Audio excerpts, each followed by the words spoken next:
580 Sports Talk going up on a Tuesday. Brendan Dworzinski, Dan Lucero, Spencer Dupuis, all with you on this Tuesday afternoon. Thank you so much for hanging out with us today.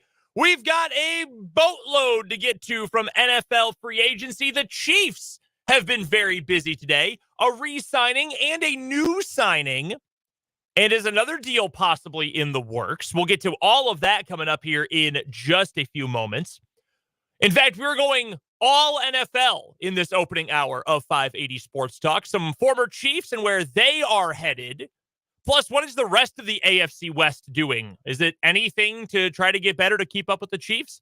We'll find out. That's coming up a little bit later on this hour. Also today, regarding the NFL, we'll talk to Matt Verderame. Didn't join us yesterday because we were off so early. He is going to join us today, though, at the bottom of the 3 o'clock hour on the Fleming Place Wine and Spirits hotline. We are also going to get to all of the other headlines we can fit in from free agency. Not as wild today as yesterday, but still a lot of guys who have signed, some real names who have signed today. So we will get to as many of those as we can coming up here in the 4 o'clock hour. We will get to our full Big 12 men's basketball tournament preview coming up in the 3 o'clock hour today. Who is the favorite? Who, other than Houston, are you picking to win the Big 12 tournament? And what are the odds of any kind of run for either KU or for K-State? We'll get to that. Michael Swain will join us for Jayhawk Weekly at the bottom of the 4 o'clock hour today as we preview what the heck is next for the Kansas Jayhawks, just in period in general, but also when it comes to the Big 12 tournament. We've got our 580 Sports Talk headlines. We've got What Is Wrong With You, Random Question Tuesday, and some comments from Nick Saban that I want to get to in the 5 o'clock hour that are so tone deaf and myopic, they could only possibly come from a very rich college football coach. Very old, very rich college football coach. Yes, correct. 100% correct on that. So we'll get to that coming up in just a little bit. Don't forget you can join us on the Top City Metal Supply text line, 785-272-9429. From construction sites to renovations, from the farm to the garage, Top City Metal Supply understands the value of precision and cost efficiency. No more wasted materials, no more wasted money, just the metal cut you need to your exact size. Top City Metal Supply, located on South Topeka Boulevard, sponsoring our text line. You can also find us on YouTube. Head to youtube.com, search 580 Sports Talk, subscribe to the channel, and you can also check us out on the live stream. Video streaming right now, live every single day. On video, we all just waved or pointed at the camera in various different ways. That was really well done by everybody. Yeah, that was like we practiced it. As our pal Vance mentions on YouTube, just 41 more subscribers till we get to 500. We would love for you to go and subscribe. Get us to 460. We would love for number 460 to join us subscribing to the channel today at the very least. And we will, of course, be live on YouTube throughout the show today. Show is also streaming on Twitter. Show is also streaming on the WIBW News Facebook page. Vance also adds, just means that it's time for me to take some time off. Yes. Generally, when I'm not here, we do great numbers with our subscribers, of course. That's when we build our base, yes. Obviously, of course. Also, want to get to this really quickly. 1 week from today, do you know what will be going on in the sports world 1 week from today? One week from today? There will be 2 basketball games on the first 4. The first 2 games of the first 4. And to celebrate the start of the first 4 and the start of the NCAA tournament, we will be making the trip up 75 Highway to our good friends at the Prairie Band Sportsbook at Prairie Band Casino and Resort. We will be there for a full show, and as soon as we're off the air, we've got coverage of the first 4 from Dayton, Ohio. Don't know who it'll be yet, but we will have coverage on our airwaves of those games. We'll be celebrating the start of the NCAA tournament with our friends at Prairie Band Sportsbook. We'll be live there for the whole show 1 week from today. We would love to see you up there. Awesome giveaways. We'll tell you guys more about that as the week goes on, but some really cool opportunities. And again, if you are into sports gambling, what better time is there to indulge than the NCAA tournament? You know that we will be doing that. You know that for a fact. That is a fact. Additionally, even if that's not really your scene, go check out Prairie Band because there are so many awesome things about the entire property, the sportsbook, the casino, the various restaurants. They got a Top Golf lounge? You got the Top Golf suites, have the indoor and outdoor pools, the arcade. Also just incredible amenities all across the resort. So go join us 1 week from today. Full edition of 580 Sports Talk from Prairie Band Sportsbook and Casino up in Mayetta. Really looking forward to that coming up in 1 week as we get ready for the NCAA tournament. But we'll talk some more college basketball a little later on. First things, though, let's get into NFL free agency, and let's get to the Kansas City Chiefs. I wanted to make sure we talk a little bit about the long-term ramifications of the Chris Jones contract, but the Chiefs have been busy on the free agent market today. Wheeling and dealing. Couple of deals, and these are what we've been talking about, the small 1 year filling out the roster with veterans kind of deals. First one, and I'm all in on this one. Deon Bush back for another year. It'll be year 3 with the Chiefs. Love this. Core special teamer, Dave Tobe guy, and played pretty well on defense when he was asked to at the end of the year. Mike Edwards goes down with a concussion. Deon Bush came in. He did just fine. Critical interception in the divisional round game. Oh, no, check that. That was the championship game against Baltimore. He had the pick. He did. So, yeah, pretty critical play as it turned out in that game. So, yeah, no problem keeping Deon Bush back. I don't imagine it's a whole lot more than the vet minimum. He was kind of a practice squad swing guy for them. Maybe he makes a 53 this year. Maybe he doesn't.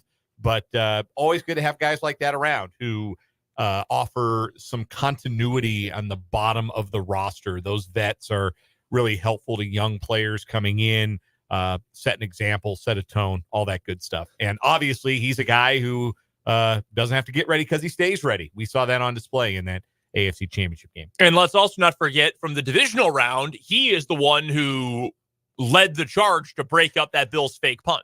Yes. With only 10 guys on the field, the Chiefs stopped a fake punt. Deon Bush led the way there. So a very important signing, I think. I like that one. I'm very happy to have Deon Bush back with the Chiefs for another year. Chiefs also have signed a new tight end, Irv Smith Jr., who coming out of the draft a handful of years ago, I really liked. I thought he was going to be a good player coming out of Alabama. He was a second-round pick, in fact, by the Vikings. Spent 3 years there. Last season, he was with Cincinnati. Now he is with the Chiefs. And he has never really become the player I thought he was going to become. 4 years, he has had fewer receptions year over year each season of his career. Only last year had 18 catches for 115 yards. Had 1 touchdown grab, also lost a fumble. His career best season, one of his first 2 years in Minnesota, had 36 catches his first season, 365 yards and 5 touchdowns the second. He's a guy. He's a jag. This is tight end 3 probably for the Chiefs. Kelsey is obviously number 1. Noah Gray is still under contract. He's tight end 2. Blake Bell, I don't imagine comes back next year. I wouldn't be surprised if Blake Bell hung it up. This does kind of feel like the Chiefs preparing to move on from the Blake Bell era, such as it is.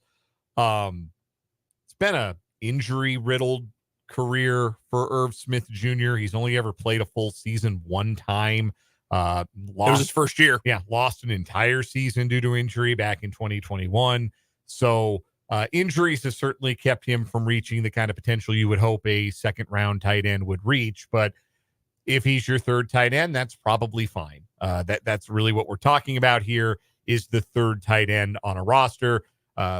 Chiefs do keep 3 tight ends. So, they've kept 4 before. Yeah, so tight end 3 is going to make the team. Irv Smith Jr. is going to be a Chief, all things in all likelihood. But this is not the kind of thing that is a big needle mover. This is just, a third string guy signed because the third string guy you were comfortable with and had been a good organizational soldier might even be stepping away from the game. We don't know. We haven't heard that from Blake Bell yet. I don't want to force a guy into retirement. I don't get to retire people on this show. I don't have that kind of power, but it feels like if he wanted to play, it would have been with the Chiefs. So with the Chiefs going in another direction, that tells me they're anticipating that Blake Bell may be done.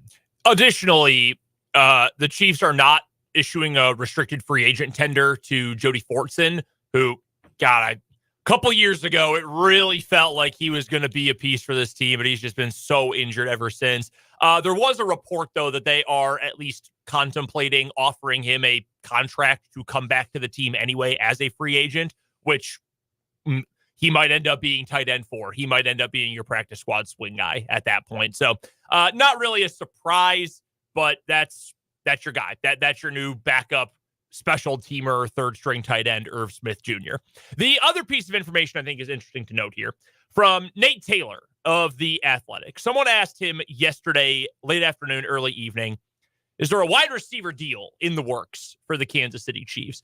I know I've said this. I don't think I am alone in this, but this is certainly not everybody's feeling. I thought the Chiefs would probably this year, to fill out the wide receiver group, draft someone in the first 3 rounds and sign a free agent, a vet free agent. The guy I wanted, I know I shared the name with you, Kendrick Bourne. He's going back to New England on an incentive-heavy deal, which is actually a great deal for New England if he's healthy.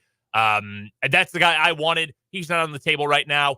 Nate Taylor then said, in response, you might want to start watching film of Darnell Mooney or Curtis Samuel, which is very much.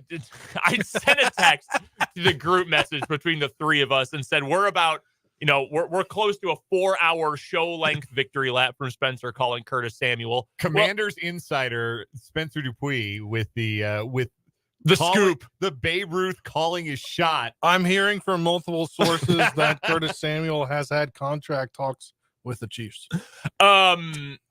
Yeah, it's I think it's possible. I would not have a problem with Curtis Samuel. I think that'd be a fine slot receiver.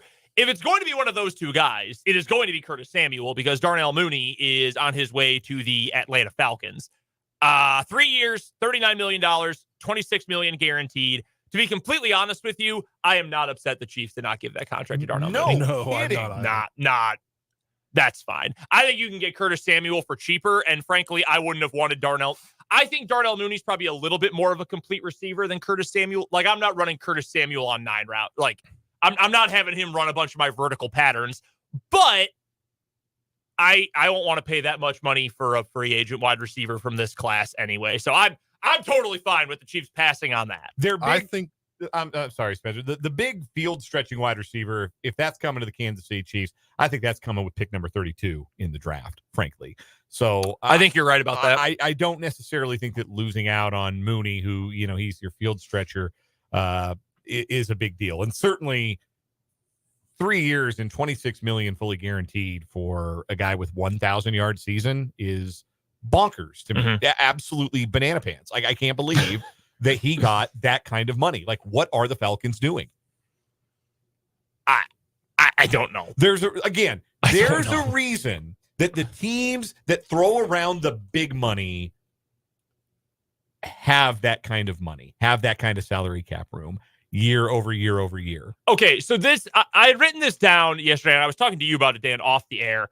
Might as well bring it up as a comparison to this right now. You know who has signed a bunch of dudes and might be signing another high-profile guy who I think has actually had an awful offseason or a free agency period, if you can say that, 12 or 24 hours into it? Jacksonville. Jacksonville went out and gave $39 million to Gabe Davis. They went out and gave multiple years to Darnell Savage. They signed a kicker, a former Saint who signed with the Broncos, and Will Lutz, who was so bad last year, even Sean Payton didn't want him anymore. They signed a kicker on the first day of free agency. Now it sounds like they're going to work on a deal for Calvin Ridley, but there's a whole weird thing about a trade they made for him, and they have to wait till tomorrow to sign him. It's a whole big thing.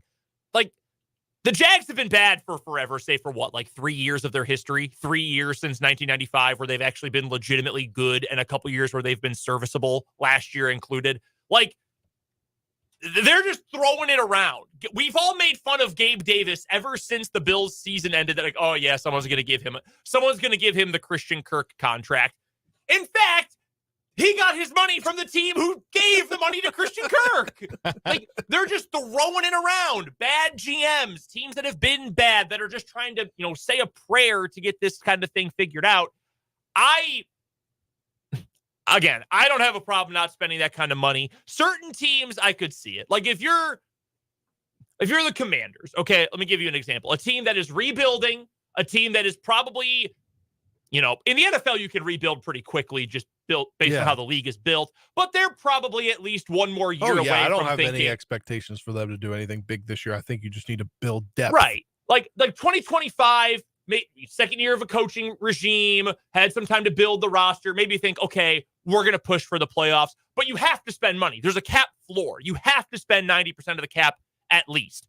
I could see a team like that saying, that needs some more talent on the offensive side. And just as an example, let's go spend the money on Darnell Mooney. We got to find someone. He's a decent enough player. He can be a number 2 to our number 1, Terry McLaurin. Fine. I could understand that. Chicago, which didn't bring back Mooney in the first place, tons of cap space, crappy roster. I could see it with a team like that.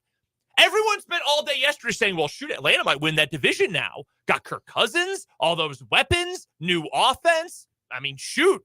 Why are you going to spend money on a number 3 pass catching option and guaranteeing him $26 million? I don't get it. Because you have it. I guess. Yeah. Somebody has to get it. And again, yes, they are certainly the favorites in the NFC South. But how much is that really saying? Cool, you're the favorite. Would that roster be the favorite in any other division in football? Absolutely not. Not the AFC West, North, depending on what you think of the Texans' future, not the South, not the East with the Bills and Dolphins. I mean, okay, the entire other conference, no, they wouldn't be favored. I don't think they would be in the NFC North. I think Lions and Packers are both up there. NFC East, do you think the Eagles will be decent again next year? Yes, the Cowboys will be what the Cowboys usually are. Yeah, they'll win 11 games, lose in the first round. The West, the Seahawks, the 49ers, the Rams, they're all better than the Falcons, Ascending organizations, yeah. And is it possible Atlanta's better than we think? Sure, of course. I mean, that's the NFL. Yeah. But on paper, I'm still not taking them over any of those other teams. And bad teams stay bad for a reason. And that is just always how it is going to end up being. So with all of this in mind, with these names out there, maybe it does end up being Curtis Samuel. And again, while our Commanders insider here has been teasing that for a while, I actually would be okay with that move. I think that would be, he's down the list in terms of who your top pass catchers are, but he's fairly versatile. You can do some different things with him. He can be your jet sweep guy. I'm okay with that. I would be very happy with that. I think too, they're going to have to, you put it in the notes for today about how much money that the Chiefs have in cap space left. They only got 1.2 million for this year. So I think it's going to take some time for them to actually make another move, because especially with the signing of Irv Smith, I don't know how much it's not going to be a big cap hit, but they need to do a bunch of stuff. They need to figure out what they're doing with Snead. Right. And the dominoes have to fall. And it seems like a lot of teams are playing wait and see so far in this free agency period on certain positions. So that's a great point, and I wanted to get to this. So with the Chris Jones deal, it's not officially on the books, but Spotrac over the cap. He signed it yesterday. So, oh yeah, I guess that's true. He was already on the team, so they did sign the deal. So that's on the books already. The new free agent signings, those aren't on the books until tomorrow at 3:00. But when clearly the free agency period officially starts tomorrow at 3:00. So with the Jones deal, his cap hit is small this year. It is just $7.5 million, which actually really helps the Chiefs this year. Now, the years afterward, it balloons. It gets very big, like $34 to $41 million over the next few years. But with the Jones deal on the books and Snead for now on the books for $19 million, Chiefs go into tomorrow with just over $1 million in cap space, which you can restructure guys. Someone else will probably get cut along the way to free up some space. You eventually need to have just under $8 million to sign your draft class. That's what Spotrac estimates they're going to need based on who their draft picks are. What should the priority be? We're all in agreement Snead's getting traded at this point. Yes. Yeah. Yeah, I can't imagine they keep that cap hit or they keep him around. I think they'll trade him for a day 2 pick. Maybe a little bit more. 1045 The Zone in Tennessee is reporting that the Titans are exploring a trade for L'Jarius Snead. Send over your second round pick and let's move. At this point, if you're the Chiefs, you're not worried about who you trade with. Like, the Titans might get us in the play. You don't care. Like, you're the Kansas City Chiefs. Go trade with anyone. Yeah. So okay, let's say it's the Titans. They trade you a second round pick, Snead's off the books. That opens up $19 million for you. What is the next priority? Because even though if the Chiefs aren't going to be huge spenders, obviously there are holes that need to be filled either by 1-year veterans or maybe by a guy on a 2 or a 3-year contract. So what is the next priority? Is it going and getting a wider, is it getting Curtis Samuel? Is it adding safety depth?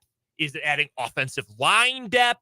what is the next priority, you think? I think it's got to be on the offensive side of the ball because obviously they've got backup running back too. Sorry to cut you off. That's where I was going to go. You have options here. You need a secondary receiver. You need offensive line help, especially because you just lost Allegretti to the Commanders last night. And you need a backup running back. Yeah. Whether you do that in the draft or not, you should still probably sign a veteran to be on the roster, whether he makes the team or not. I mean, it might be a ways until they sign somebody. I don't think, though, that has to be a priority necessarily. I think that if you're talking about players who are reserve 1-year deals, I think you can lay back and let the offseason play out, let this tampering period play out. There's still good, savvy business to be done after this period is over. And the Chiefs know this because they did a lot of their business after this period was over last year. Donovan Smith was a 1-year veteran deal. Drew Tranquil was a 1-year veteran deal that has turned into a long-term relationship, if you will, for the Chiefs. So I don't necessarily think that they have to make one thing or another a priority right now. I think they want to see how the market shakes out and see which of those roles they are able to fill, whether it is backup running back or swing lineman like your OL6 or pass catcher, wide receiver 3 or wide receiver 4. Which one of those roles can you fill with the players that maybe get left behind these first couple of days of free agency and settle for those 1-year deals, the likes of which the Chiefs were happy to give out to fill out the fringes of their roster last year. The other thing, too, is OL6 might already be on the roster. That might be Mike Caliendo. Running back 3. Who they did re-sign. Yeah, they gave a futures deal, right? Yeah. Running back 3 might already be with the team in Deneric Prince. They wide receiver 5 might be a McCole Hardman reunion. Like they I think, are in such a unique position, the Chiefs, where they know the high-end talent is all locked in, and they've got a trade chip in L'Jarius Sneed that could allow them to add a second round pick and then let them be really aggressive filling some of those needs in the draft. If they end up with 3 picks in the top 2 rounds, you can check a lot of boxes with those picks. Yeah. No, that's certainly true. They've got the flexibility, they've got options, and nothing that is like, do they need wide receiver help? Yes. Safety depth? Yes. Offensive line depth, running back depth? Yes. But none of it is like make or break stuff, which is a pretty favorable spot for the Chiefs to be in. By the way, real quick before we get to a commercial, Spencer's Commanders signed another former Cowboy. Yep, I just saw it. Another pass rusher. They just took 2 pass rushers from the Cowboys in the last 24 hours. Which one now? Dante Fowler. Okay. Who has now played for, I think, 28 teams. Dante Fowler's been in the league. I mean, give me depth. That's all time. I want this year. I just said it 5 minutes ago. I don't expect them to compete for anything in the NFC East this year, especially since the Eagles seem to be reloading, getting Saquon Barkley. So if you can get me some depth somewhere, build through depth. Build through the draft. These are good players. Yeah. I mean, they're decent players. They're not players. I mean, they have all that money to spend, so you might as well. I mean, I don't know what the Fowler deal was, but I think yesterday they were giving out like every player they signed almost got a 3-year deal. I would imagine it's probably something similar. Although he's never spent more than 2 years with the team. He's been in the league 8 years. The most he's ever played is 2.5 years with the same team. Interesting. 4 teams in 8 years.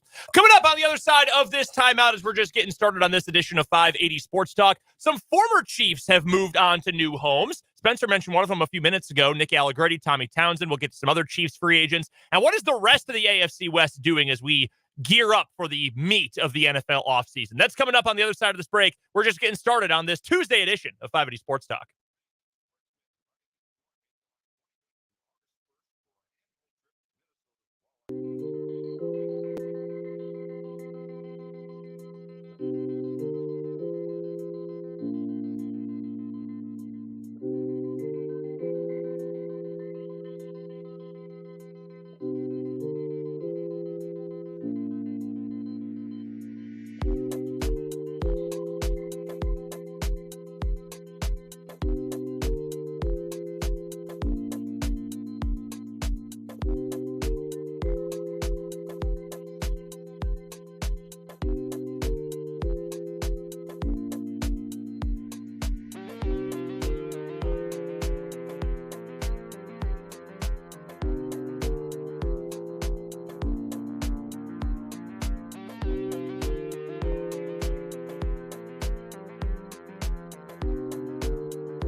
We're just getting started on this Tuesday edition of 580 Sports Talk. Full show today. We're with you from 2 to 6.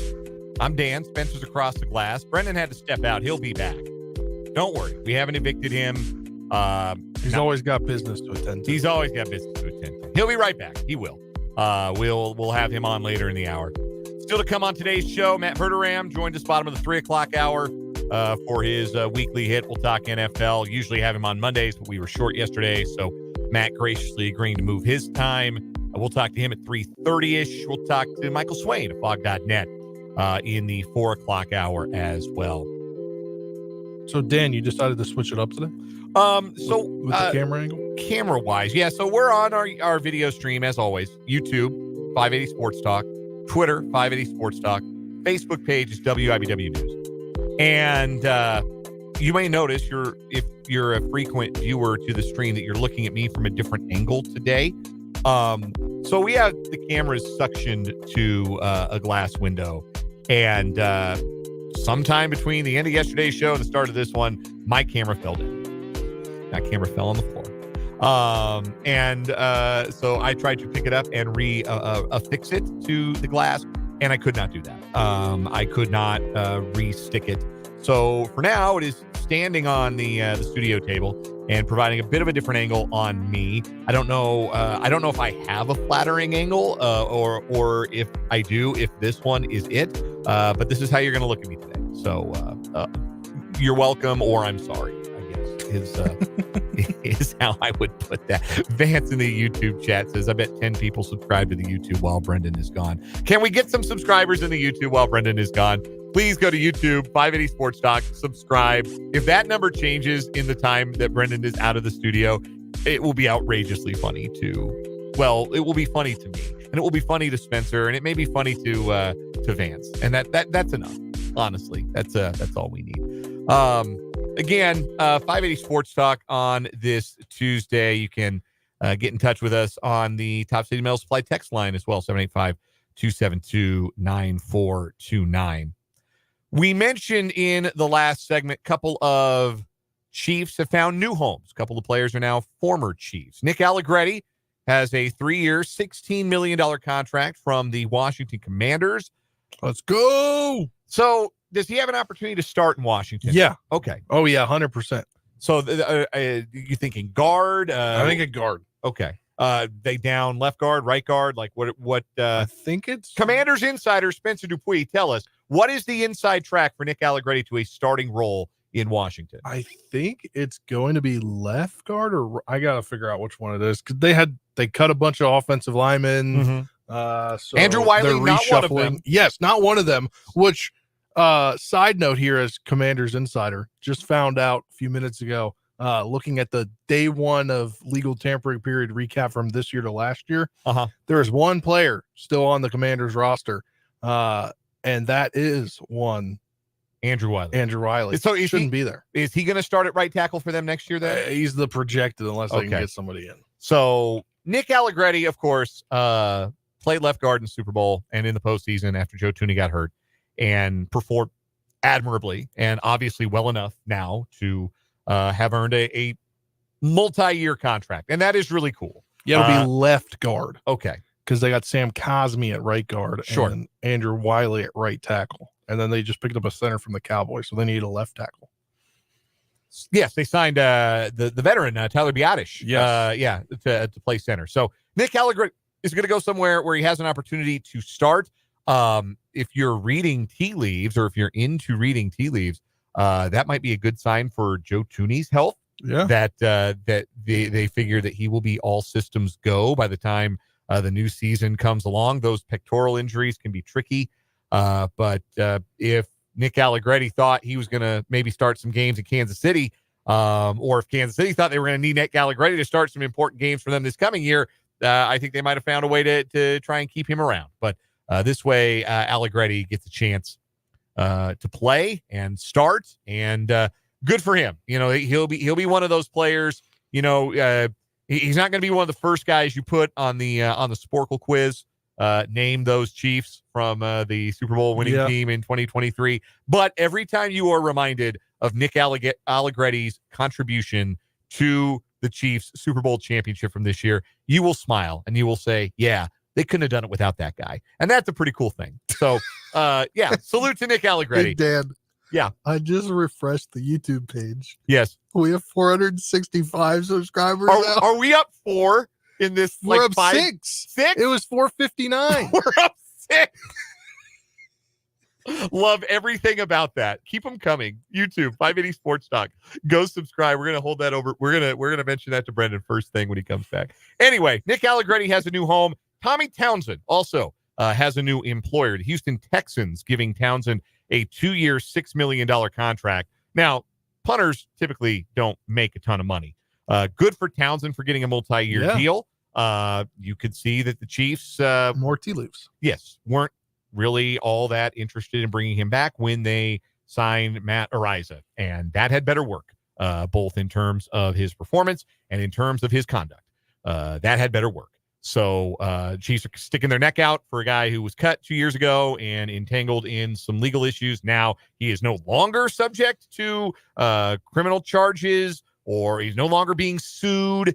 So criminally, in the eyes of the law, there's nothing. Another person just subscribed. That is so funny. There's nothing hanging over Matt Ariza's head. Is the larger point, just the reputational damage that he suffered for the choices that he allegedly made.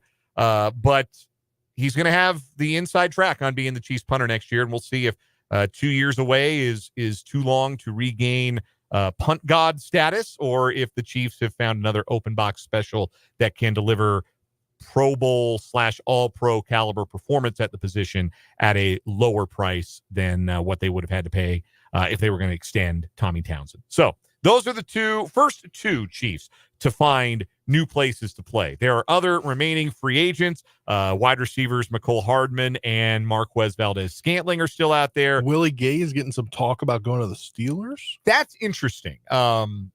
Gay, obviously, outstanding off-ball linebacker.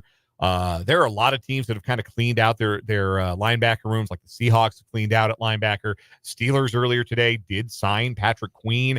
I do wonder if that would make them less likely to pursue a player like Willie Gay, but he is certainly still out there. Clyde Edwards-Helaire and Jet McKinnon are still free agents. Mike Edwards, we've talked about. Donovan Smith.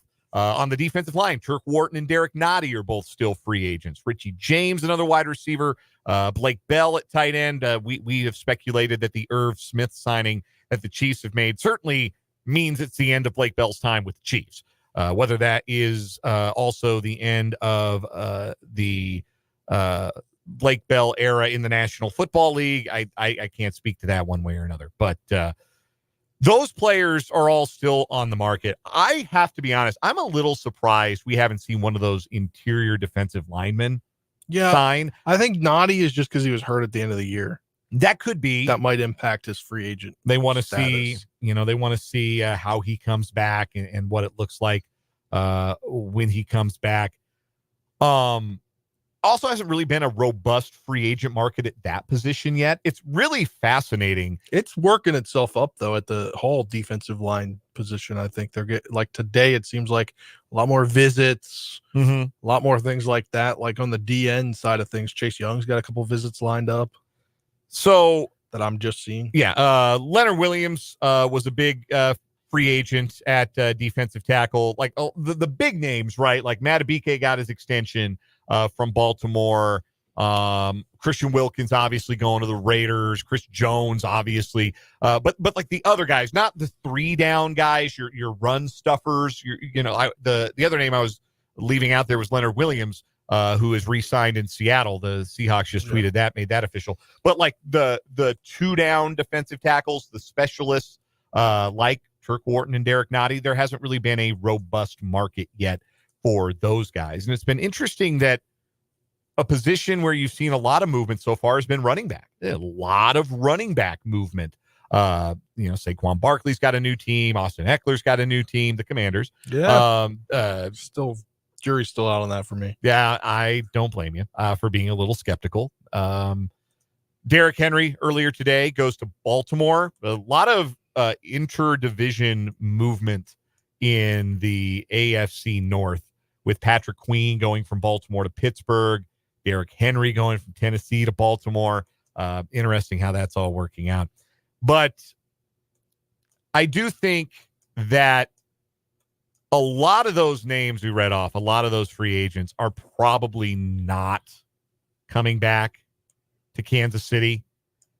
Which player on that list of free agents, which player do you think there's going to be the most demand for as a free agent from someone else? Whether it's because of his positional value, whether it's because of how he performed as a Chief, which of those players do you think is, has the busiest agent right now? Let's put it that way. I don't know. I mean, we haven't really heard anything, so I really don't have an answer for you because I'm surprised that only 2 former Chiefs players have been signed to a different roster that haven't re-signed with the Chiefs. That, to me, the coming off Super Bowl win, like, that's surprising to me. I was looking for it all yesterday and then into today, like, with the Kansas Information Sports that I do. I'm like, how has there not been more Chiefs signed to free agent deals? They won back-to-back Super Bowls. Yeah, and typically, and we've discussed this, typically role players from teams who win the Super Bowl end up getting opportunities to play elsewhere and maybe paid a little extra on top because teams want that championship experience. Let's put it that way. Teams want to bring that championship experience into their building. I think that helped Andrew Wiley get paid last year. Oh, yeah. I think it helped Nick Allegretti get paid this year. Although maybe that's just the Commanders doing Commander stuff. I don't know. New GM. That's true. You got a new guy running the show in the building. But we have seen that happen, is what I'm saying. I think it's a fair deal, though. For a couple guys the last few years. I will say that I think Turk Wharton is an interesting player. And I think somebody's going to get a bargain with him. I really like Turk Wharton. He came back from an ACL this year, and I think he's a good athlete at that defensive tackle position. Certainly not an elite player, but somebody who can offer you athleticism, the ability to play the run a little bit, but also the ability to get after the quarterback, which, again, not every defensive tackle can give you that. Derek Notty's not going to give you that. Derek Notty's a plugger. Derek Notty is in there on first down. Derek Notty's in there on third and short goal line situations, but he's not a guy you want out there on 3rd and 8. He's not a guy you necessarily want out there in passing downs. Turk Wharton, I think, is closer to being a 3-down defensive tackle. And that's a guy, honestly, I would like to see the Chiefs keep, but I am a little surprised that he hasn't signed, a budget-friendly year or 2 deal somewhere else. I think that's a good player. I'm surprised Mike Edwards. That may be a player. It's the way that he performed in the playoffs a little bit after, he was hurt. Maybe that's the drawback. But I would think a guy like Mike Edwards, because realistically, just with their safety help or their specifically at safety, I don't know that they're going to re-sign him. So they already signed Deon Bush. The safety market is pretty crowded, right? Yeah. Like, there's a lot of guys out there, like at the top of the scale, right? Because you've got like Quandre Diggs is, I think, still a high-level safety. Justin Simmons is still a high-level safety. So you've got guys like that. Cam Curl's there too. He's a solid player. Yes, I think Cameron Curl's a good player. I haven't watched enough of him. I'm not going to say he's not on the same level of Quandre Diggs. They're probably different kinds of players. Oh, yeah. So, I would agree. So a little bit different in that way. But I think that top of the scale talent at safety will probably have to find a home before somebody like Mike Edwards ends up finding a home. Brendan Dworzinski is back with us. Brendan, we added 6 YouTube subscribers while you were gone. Make that 8. Are you kidding me? No. 467. What do you guys offer while I'm out of the room? I have no idea. I don't know. The comments were blowing up about it. Where is it? Vance said 465 subscribers. This is too funny to be true. Look, don't tell our boss, man, because I'm not going to be around very long. Real quick, before we throw this thing to break, the next ex-Chief to sign elsewhere will be who and why? I'm also just seeing the words about from Jerick McKinnon on his Instagram. I guess he's done. That's sad. Next Chief to sign elsewhere is going to be, I'm going to go with Willie Gay. Okay. I'm going to go with Willie Gay. I think of the guys who are still Willie Gay or Derek Notty. That's what I would go with. I think I think he's reached his ceiling. Like, I think his floor and his ceiling are almost on the same plane. But, like, he's got a role. And there aren't a lot of guys who do what he does. Like, he's just going to do his thing, and he does it pretty well. Willie Gay, I think, is the highest upside of anyone else who's out there, given his age, given his athleticism. So I would go with one of those two guys, probably Willie Gay, even in a kind of depressed linebacker market at this point. That's where I would lean. We're going to take a quick break. We'll come back, take a quick look at what the other teams in the AFC West have done so far. Some interesting moves, certainly, for all three teams. Well, except for the Broncos. They are profoundly unserious. We'll talk about them and the others when we come back on this edition of 580 Sports Talk.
Just a couple minutes from the end of this first hour of 580 Sports Talk. Hit us up on the Top City Metal Supply text line, 785-272-9429, or you can find us on YouTube, 580 Sports Talk on YouTube. Although apparently not while I'm in the studio. That's only when I'm gone and you want to come check out the YouTube. That's fine. Whatever. Audience engagement, you get it done however you can get it done. The rest of the AFC West, well, the Chiefs have been doing very Chiefsy moves. The rest of the division has actually been quite busy in free agency. I like what the Raiders have done. I'll be honest. I think picking winners and losers in free agency before you can even sign the contracts, let alone before you even play the games, is very dumb. But I do on paper like what the Raiders have done. I like Christian Wilkins next to Max Crosby on their defensive line. That's big time. That's big time. That's awesome. I think that's really smart. I like Gardner Minshew, and he'll start. He'll probably beat out Aiden O'Connell. I mean, he's fine.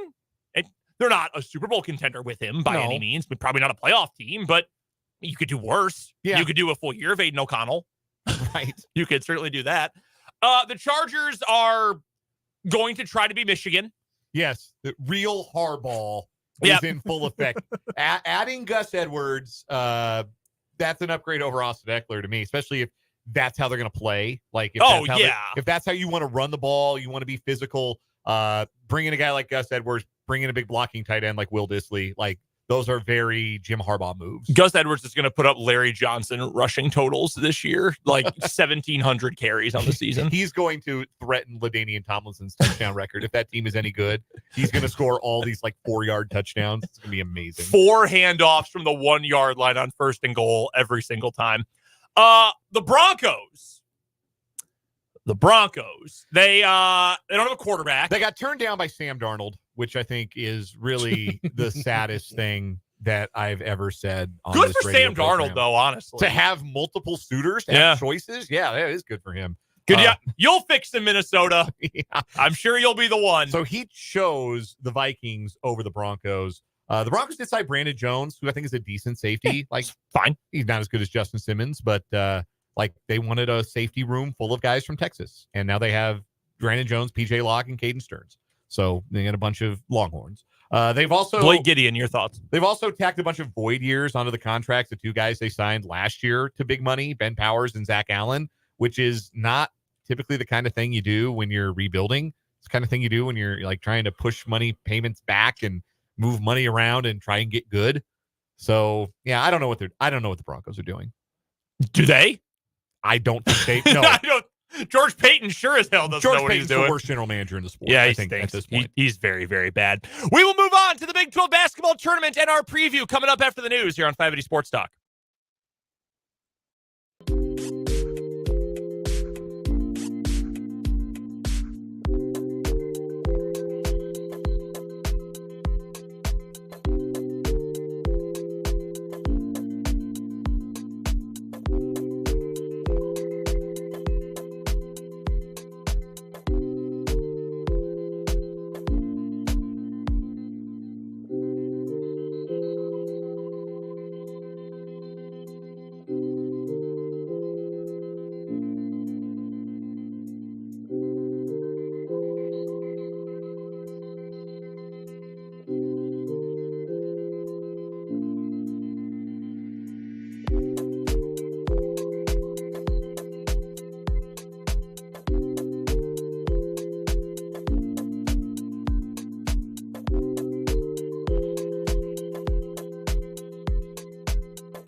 Hey now, 3 o'clock hour of 580 Sports Talk going up on a Tuesday. Brendan Dworzinski, Dan Lucero, Spencer Dupuis, all joining you from our studios high up on Huntoon Hill today. Thank you so much for spending some of your afternoon hours with us.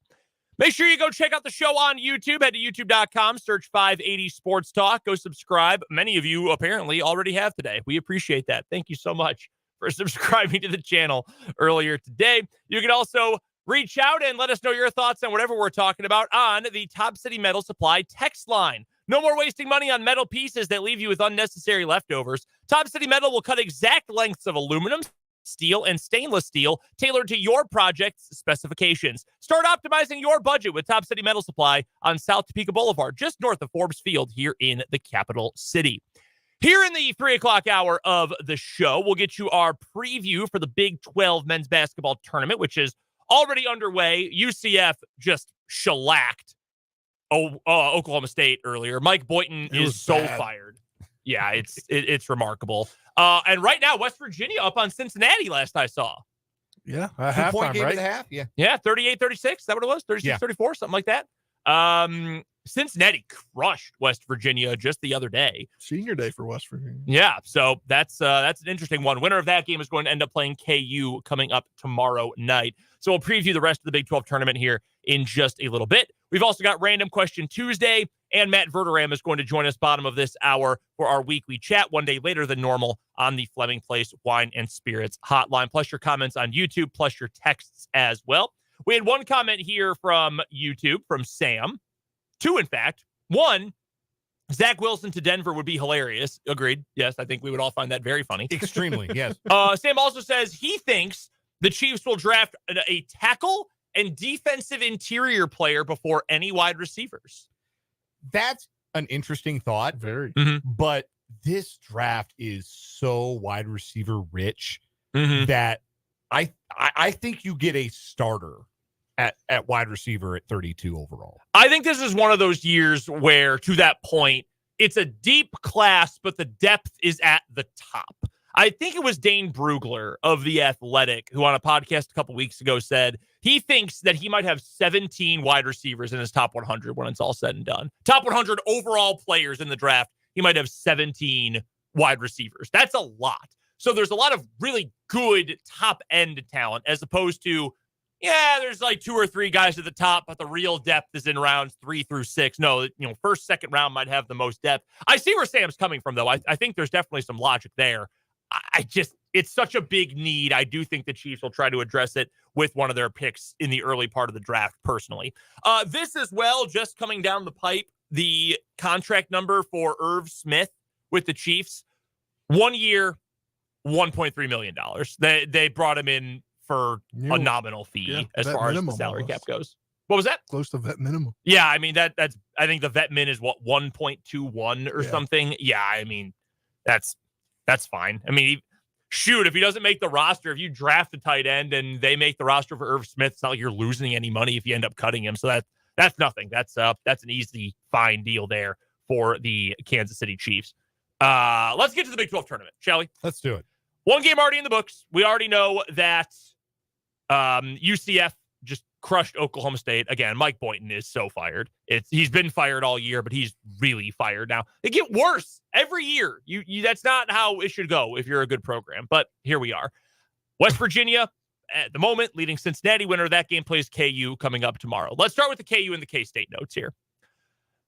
For KU, I mean, is there any reason to have any sort of expectation for this tournament? Like, should we think they're going to win one game, no games? I mean, if both of these teams, okay, West Virginia, if you don't have Kevin McCullough, so you've got one really good on-ball defender still, and some other guys who are probably going to try. KJ Adams is a good defender too, but he's not guarding a 1. Do you like that matchup against Raekwon Battle?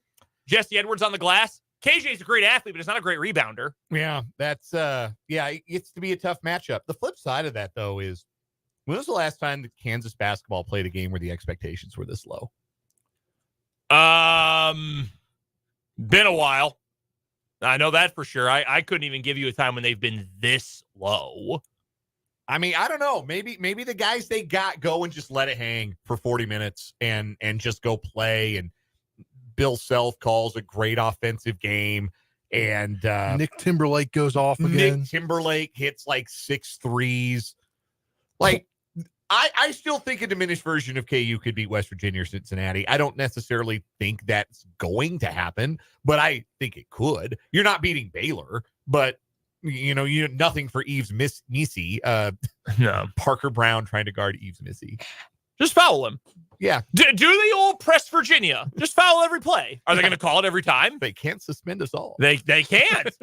The last time I can think of one, to be completely honest with you, and it wasn't even quite the same because it happened at Allen Fieldhouse. When KU played Baylor in 2021, KU was ranked, but no one thought KU was going to win that game. And KU was like an 8-point dog at home against Baylor. That was a Baylor team that lost 2 games all year and won the national championship in 2021. They were a big favorite at Allen Fieldhouse, and KU kind of smoked them. That's also when Baylor didn't play for a month and a half or whatever it was, or almost a full month because they had COVID. I mean, that's the closest thing I can think of where there were just no expectations at all. There is a part of me that thinks, and I always have come to this belief, especially when it comes to football, but in really any sport, coaches often do their best coaching job when they don't have their best players because you have to get more creative. I think for example, I'm wearing my Packers hoodie today. I think maybe the best coached game of Matt LaFleur's career coaching Aaron Rodgers was when they didn't have Devontae Adams on the road in Arizona on the cursed turf of State Farm Stadium. They didn't have Devontae Adams. They had like 4 other guys out with COVID, and they won. They knocked off previously undefeated Arizona, and they looked awesome. Like, whoa, I've never seen some of these plays before. Maybe you end up in a game like that where Bill Self can say, you know what? I've got some things we haven't run all year because we haven't felt comfortable running them. Mm-hmm. Why the hell not? Elevator screens for Nick Timberlake and Johnny Furphy. Why not? Yeah, you may as well try everything. Let it loose. As much as we know this isn't a shooting team, Timberlake will shoot. Furphy probably would like to shoot more, even though he's been playing poorly. Jamari McDowell is not afraid to shoot. He will shoot it. He's not. And maybe why not? Just let it fly. And maybe this is an opportunity for Elmarco Jackson to come out of the shell a little bit, because maybe we have had the conversation about Elmarco Jackson's freshman season feeling a little Quentin Grimes-ish. Grimes was really good in the Big 12 tournament as a freshman year at KU. I'm not reporting anything by saying this. I would not be remotely surprised if Elmarco Jackson transferred. I really would not. I like Elmarco. Right. By all accounts, good kid, wants to be better. And I think that is really important for a guy who is a 5-star recruit, who was brought in to be a huge piece for a team that it hasn't worked out the way he wanted. From everything I know, he wants to be better. He wants to improve. He wants to be a team player. And I think that's really important. This has also been a bad year for him. I mean, straight up bad. I would not be surprised if he's one and done at KU and transfers elsewhere. I really would not be. But that being said, you're right. Maybe this is an opportunity for him to say, hey, what do I have to lose? Seriously, what do I have to lose at this point? And the answer is nothing. And I hope everyone feels that way, honestly. Because I think that was probably the point that Grimes had reached in the Big 12 tournament, and that would have been 2019. Mm-hmm. Like, he knew it hadn't worked. He knew that there was no real other way to undo that year one in college had cost him the opportunity to be a one and done, and that the rest of his college career, it was going to be better for all parties involved if it were elsewhere. And he went out and played really well in that Big 12 tournament. Well, the funny thing about that, too, is Grimes had an even longer leash than Elmarco. Now, Grimes was also better than Elmarco Jackson at the time. But he started every game, I think. Yeah. Maybe not senior day, but he started every game. Yeah. And, I mean, he's gone on to be, he's a legitimate NBA rotation player now for a good team. So, let it hang. Why not? Well, yes. Why not? And if it doesn't work, no one thought you were going to win anything anyway. That's what I would say. That would be my approach to this could game. Be fun. Asking KU fans out there, when was the last time you watched a basketball game with no level of expectation? That's a good point. When was the last time? It may not have happened in your life. In your life, you may have never watched a KU game where you expected nothing. But if you play West Virginia, they're up 8, 16:45 to go in this one. It would be this game if they win this. If they hold on to win this, their first win away from the WVU Coliseum this year. They have not won a neutral site game or an away game. So Yeah, it just popped up on the little side. It popped to the side on the score bug. Oh no! Say They are with win would be first away from home. They are real country road merchants. Oh no! Isn't that crazy to think about? That's insane to think about. Like they went. I think they were they in the they were at some tournament this year. Oh my Lord! They were in Fort Myers for a tip-off tournament. And they were at the Hall of Fame Classic. They didn't win any of those, and then they had a bunch of home games. It will be interesting to see what they do. Like, that's not been a coaching search that has been talked about a lot. And I mean, from what I've heard, they're looking at JMU's head coach. That would make a lot of I've sense. seen the same. I saw someone say yesterday, if they don't hire him, they're ridiculous. Like that should be a slam dunk. With respect to Josh Eilert, Kansas guy, this season didn't go in a way that the interim coach gets hired. Like it just didn't. So I'm fascinated what they do moving forward. But that is very funny that they have not won a game away from their home gym. I would assume they would have won one like a neutral site game or something. Yeah, I don't know. Like, do they pack it in? Does the T-Mobile crowd pull KU over the line? Like, there's a lot of things at play here. But yeah, it is an expectation-free KU basketball game, and those don't happen very often. The K-State side of this, K-State already knows who they're playing tomorrow. It will be Texas. My wife asked me, my wife, K-State alum, she said, "Do you think K-State can win?" And I very bluntly said, "Oh, no." And she's like, "Oh, come on."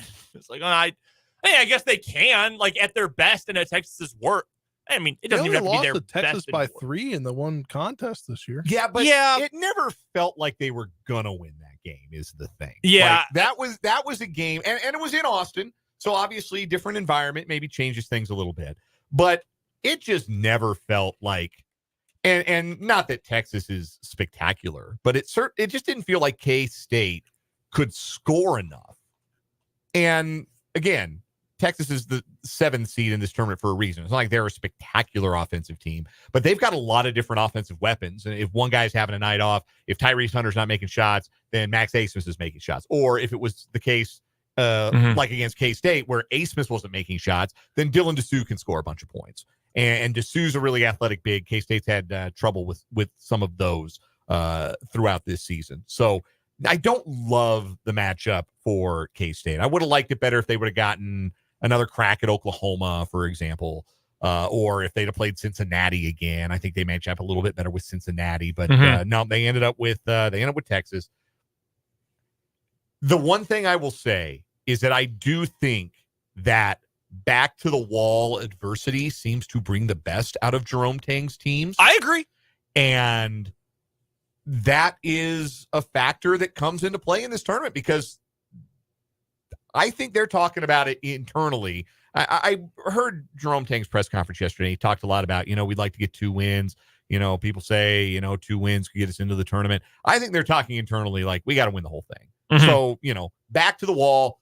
Let's go do it. And it's another scenario where if you're K-State, you don't lose anything. If you lose, you're already on the wrong side of the bubble.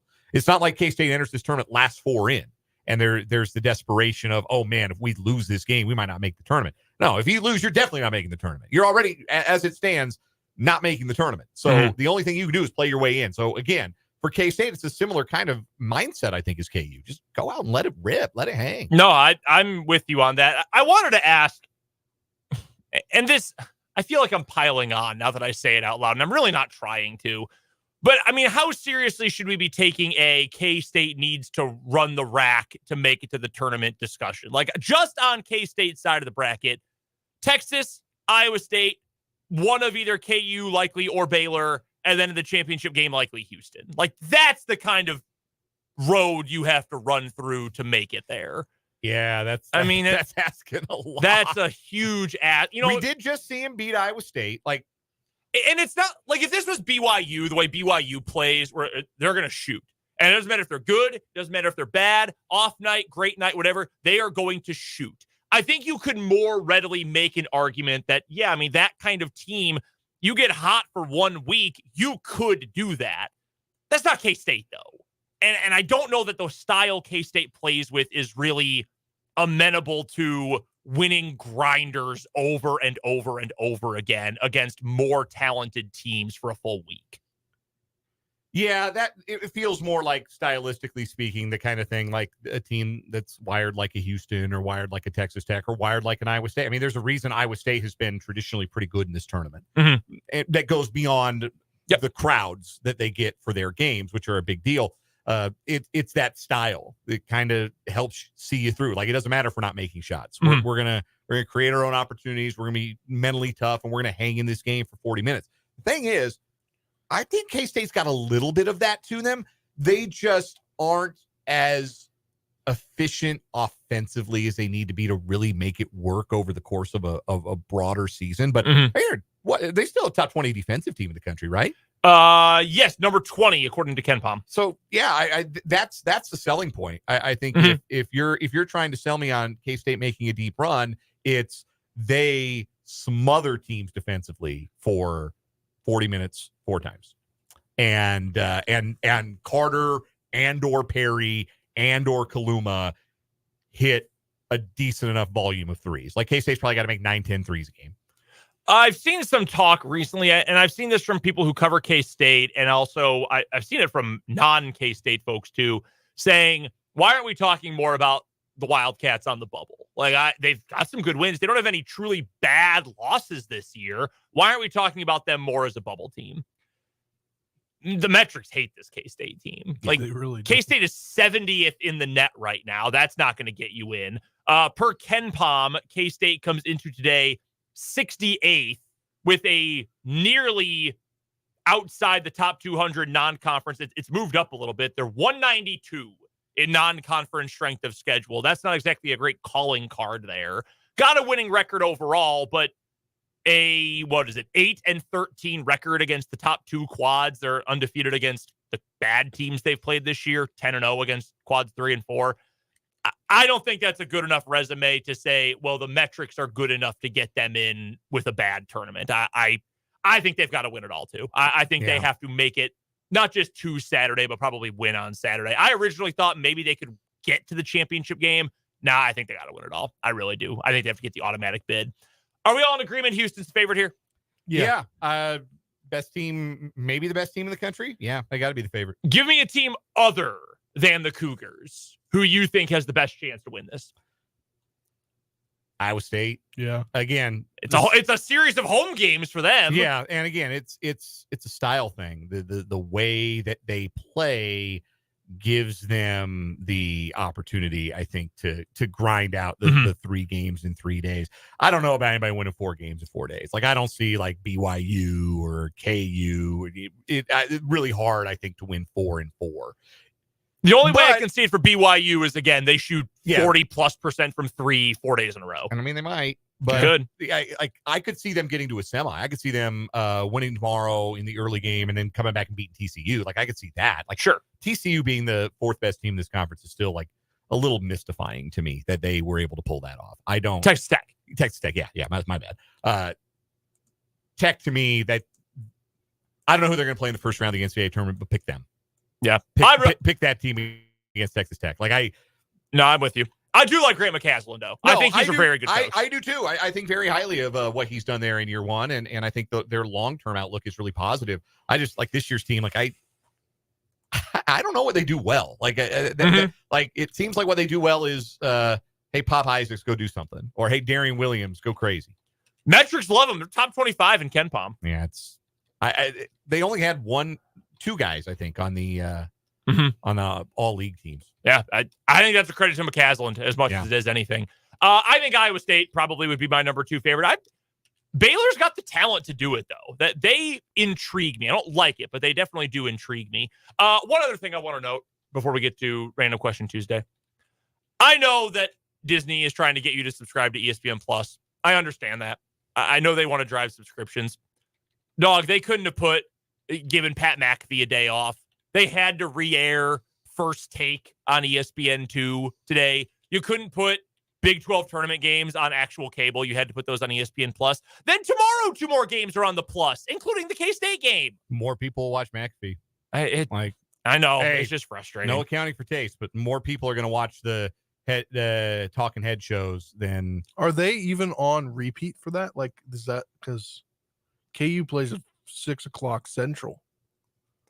So what else is going on tomorrow night at 6:00 Central on any of the stations? No, yeah, I'm sure it's another conference tournament if I had to guess. Yeah, but yeah, it's just very, very frustrating. But we all hit the plus at this point, so it is what it is.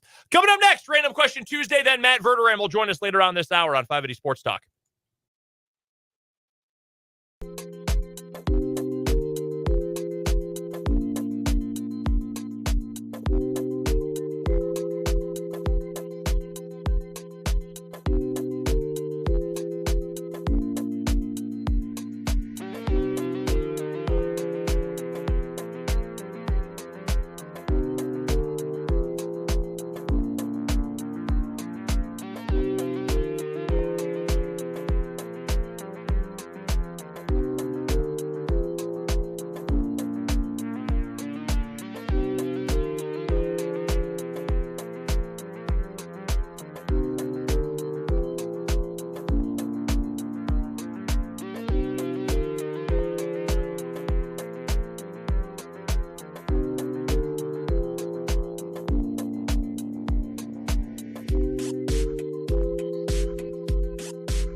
Random Question Tuesday time here on 580 Sports Talk. Matt Verderame will join us in just a few moments. Send in your thoughts, by the way, on the Top City Metal Supply text line, 785-272-9429, or join us on the YouTube stream, 580 Sports Talk on YouTube. What's your favorite fake word? Favorite fake word? Ooh, that's a good one. Trickeration is a fake word, and I use it. I used to use it a lot on football broadcast. I've had to train myself not to. Yes, my mother said, I hate that word. Broadcasters use that word. It's not a real word. And I said, okay, I will refrain from using it in my broadcast any longer. When mom says it, yeah, you follow. Exactly. I haven't since. Also, the word cromulent, which I believe is actually now in the dictionary. Really? That's from The Simpsons. Where the founder of Springfield, Jedediah Springfield, is quoted as saying, "A noble spirit embiggens the smallest man," and everyone says, "Wait, embiggens isn't even a real word." And so I say, "Yeah, it's a perfectly cromulent word." And cromulent, of course, not a word either, but now it's come to become a word that means totally satisfactory. So I would say that, for example, Cam Carter is a perfectly cromulent Big 12 guard. That's fine. I get that. Do you have a favorite fake word? No, I'm trying to think of them. I mean, if you ask somebody that would listen to my games or something, there's probably some time that I've used some fake word before. I just can't think of it off the top of my head right now. Like, that's a very good question that you bring up. I'm sitting here trying to think of fake words that I would use. Bruh. I guess that's mine. Yeah. Bruh. Yeah, I use that all the time. Like, I saw someone just say gonna, which, I mean, yeah, every American uses gonna at this point. Yeah. But yeah, no, I'd love to just use bruh as an interjection. That would be mine. I guess I do say irregardless sometimes in conversations. That's one that I as a I former, can't say I've ever said it until just now on a platform. Yeah, as a former, regardless, that doesn't matter. Like, newspaper editor, I can't. There are certain things I'm so adamant about. Not saying irregardless and making sure people know how to use adverbs. Very, very. No, you did not do it correct. You did it correctly. Use the adverb. What is something that you find yourself doing that you say, oh, yeah, I definitely got this habit from one of my parents?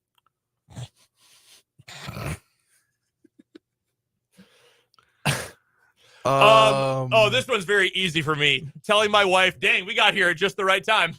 And then looking at the line forming behind us. I would say not road rage necessarily. It's not road rage. It's like it doesn't get to road rage. Yeah. But like yelling at somebody that clearly is not road impatience. Yes. I'm one of those, somebody cuts me off or like they're going like, like get over already. Like, oh yeah. Like I'm one of those people. Yeah. No, and I think I would say my parents do that too. Me is singing nonstop in the house. That used to be a thing when I was a kid. My dad was always doing that. I'm like, oh my God, Dad, shut up. And now it's me. Now I do it. Do you also sing Luther Vandross? No, not a lot of Luther in the rotation. Lately, it's been the Squeegee Squad jingle. Squeegee Squad. It's a beautiful world out there. What's the other one? The Giant Communication. Not the Giant. The other one. The CBD. American Shop. I sing all of these at home all the time. One of them I was on FaceTime with my girlfriend the other day, and she was like, "Excuse me, what?" And I was like, "Oh, sorry, that's a commercial that airs during the show." There is a company that no longer does business with, in fact, two that no longer do advertising business with us. You should, though, reach out, 785-272-9429, that had jingles that I still will sing at home sometimes. One that may have involved a handicapped land mammal that I think about all the time. And the random questions for you, Spencer? Yes. So this stems from me going to Brahms for the first couple times. Okay. As I went 2 times. Yes. Not just the first time, multiple times on the same trip. Multiple visits. Yeah. So I am one of those people that's a very creature of habit person. Mm-hmm. And that goes for anything in my life. Okay. Like the same thing every day, almost for lunch, like the same thing every week. Like I'm not very diverse in what I like eat or whatever. Sure. When you go to a new restaurant you've never been to, and then you go back for a second time, are you one to try new things? Because I literally I went when I was looking at the receipts for to get reimbursed for it. I was like, I literally bought the exact same thing. I'm probably 50-50 on that. There's some like when I go to Brahms, it's a number 2 combo with a chocolate shake every time. And if they don't ask, I will not upsize it. If they do, you know I'm up. See, I got a number 2 with bacon. Oh, that's and a drink. Damn, that sounds good. Dang, I never even thought about adding bacon to it. So it depends on the place, honestly. Like if something is that good, usually the second time I will try something different. The third, I will just go with the best of the 2, though. I think that's probably normally how I do it. I am very much willing to try new things when I go to new places. Like if I go to like Paisano's in town, like the Italian place, like there's something that I like there. Sure. And I will probably, like if I go 5 times, I'll order the thing I like 3 times, but I'll order 3 different things over the course of 5 times. Like I'll try something different. My wife is the opposite, total creature of habit. Like she has her thing that she likes everywhere we go, and that's what she gets. That's pretty. I respect it though. Yeah. You know what you like? Stick with it. Exactly. Totally respect that. Something admirable about it. Matt Verderame will join us next on 580 Sports Talk.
Trying to get Matt Verderame on the phone. Normally, Matt joins us on Monday afternoons, but joining us today because we had a short show yesterday, talking all about the big news from around NFL free agency. Of course, you can find Matt's work in Sports Illustrated and at SI.com.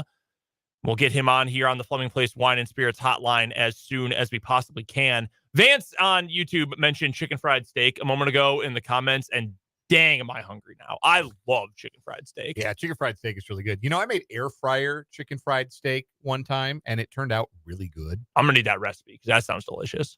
That sounds really good. We'll also regale everyone of the time that you took me to a place in Omaha that had delicious chicken fried steak. The size of a catcher's mitt. Oh, my God. Bigger than my head. It was incredible. Joining us now, though, before we get to our chicken fried steak tales, we're joined by Matt Verderame from Sports Illustrated. Again, go find Matt's work in Sports Illustrated and at SI.com. He is also the host of the Chiefs-centric Matt Verderame show. You can subscribe on his Patreon. Matt, the biggest storyline of free agency so far has been what? I think it's got to be Kirk Cousins going to the Falcons, but also the running back market's been pretty good. Yeah. Not that it's been, guys get $80 million or anything, but Josh Jacobs got a nice deal. Derrick Henry got a couple of years, $20 million. Now Eckler, I thought that was a pretty reasonable deal for the Commanders. He got signed. Zach Moss is off the board. I kind of expected, of course, Barkley and Philly. I expected it to be a little bit more of a slow play thing, but the second free agency opened, the first two signings essentially were DeAndre Swift to Chicago and Pollard to Tennessee. So I think that's notable. I think it's notable that the running backs got paid. Guards got paid like their quarterbacks. A lot of defensive linemen getting paid. Tells you maybe there's a little bit of a shift here in thinking that the league has gone from having these mammoth defensive tackles, these two-gap defensive tackles. Now everybody's going lighter and lighter and lighter up front because it's all about the pass game. It's all about getting pressure, getting around the edge, speed rush. Are we starting to see a shift now where we're going to go back to, hey, it's an advantage if you can have a power run game, if you can maul guys at the line. I think free agency might be telling us that a little bit. If I may interject here real quick, I don't know if Kirk Cousins at this stage of his career, coming off of a torn Achilles, I know Atlanta needs a quarterback. 180 million total, 100 guaranteed is pretty insane. Not even close to as insane though, Matt, as giving two guards $150 million. What is Carolina doing? It's a great question. It's a great question. In fact, I'll share. I was talking to my father last night, who's as big of an NFL fan as you could ever find. And I said to him, do you know who Robert Hunt is? And he said, I have no idea who Robert Hunt is. I said, well, he got $100 million from Carolina Panthers. And he was just floored. This is a man who consumes the NFL as much as anybody in the country. And it was like, I didn't know he existed. And so that's where you're at. Look, Robert Hunt, God bless, $100 million, 63 guaranteed. But the Panthers, I'm a big believer. If you're going to spend that kind of money in free agency, it better be on the guy who's the rare guy who hits the market for some cap reason, or he played out, the tag and got to free agency. Robert Hunt's never made a Pro Bowl. I'm not trying to crush the guy or anything, but what are you doing? Why? They just also paid Ashawn Robinson 3 years, $22 million. Ashawn Robinson's going to be 29 years old, and he's a run stuffer who's probably past the peak of his career. It's very bizarre. And if you're Carolina also, you're going to give out all that money. Why didn't you just sign Brian Burns? You didn't even get a first-round pick for him after a year ago being offered 2 first-round picks and declining the offer. I think we found the team that's going to take over the mantle from Washington is the most dysfunctional here going forward. In terms of best fits, we already mentioned biggest storylines so far. It does make sense. Cousins to Atlanta. They've got the talent, new quarterbacks coach, new scheme in general, needed a quarterback there. I'm biased here, but I love getting Xavier McKinney to Green Bay. I think the addition of Christian Wilkins in Las Vegas is an awesome fit for them. Do you have a favorite, maybe one or two fits so far for some big names in free agency? Well, I'm not biased, and McKinney I think is one of the better fits.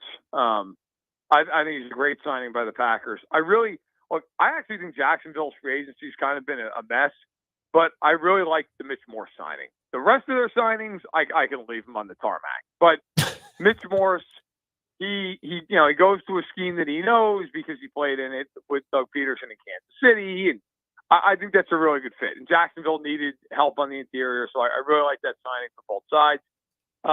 Wilkins is interesting. Like, I don't disagree on Wilkins. It's just a lot of money. Yeah. That is a lot of money for a 29-year-old defensive tackle who's at 1 year for 5 sacks. And that is, like, and I like Chris Wilkins a lot. If the Chiefs had lost Chris Jones, I would have been the first one to say, hey, go out and pay him.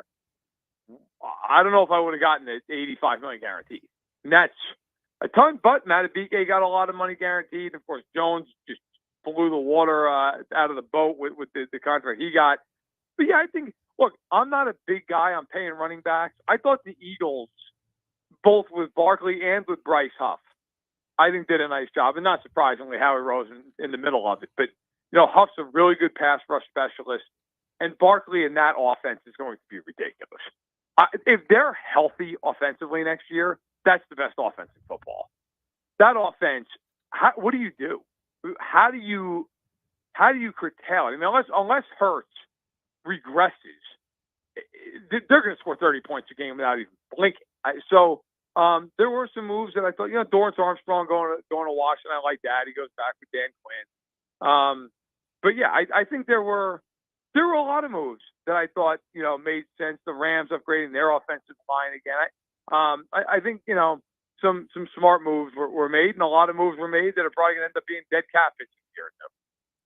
Our guest is Matt Verderame of Sports Illustrated, SI.com, joining us on the Fleming Place Wine and Spirits hotline, as he does every week for a chat about all things National Football League. You can check out Matt on Twitter at Matt Verderame. Matt, speaking of defensive tackles who are being paid a lot of money in and around their 30s, Chris Jones got his big bag from the Kansas City Chiefs over the weekend, 3 years functionally, and $95 million guaranteed. Is this about the number you thought the Chiefs and Jones would land on? And do you think he provides good value for that money for at least the next 3 seasons in Kansas City? So I do think he provides good value. Look, I think he is such a great player that, in fact, I put it this way. He's one of the rare non-quarterbacks in the NFL that if you play that player's team, if you're an opponent of that player, you spend the entire week trying to figure out what the hell to do. I mean, that's a rare. There are maybe a dozen guys like that. A handful of receivers. Maybe a couple edge rushers. That is, if you're not a quarterback and you're commanding that kind of attention, not to mention the fact that on the field, you've got to double him every play. Because if you don't double him, he's going to destroy who's ever in front of him. And so now everybody else is singled out. It's no coincidence. Carl Loftus has come in and been an immediate impact player. Amena, who comes in, has the best year of his career. Mike Dana had 7.5 sacks because nobody can ever double any of these guys. And they just create all these free rushers off that with Spagnuolo's scheme.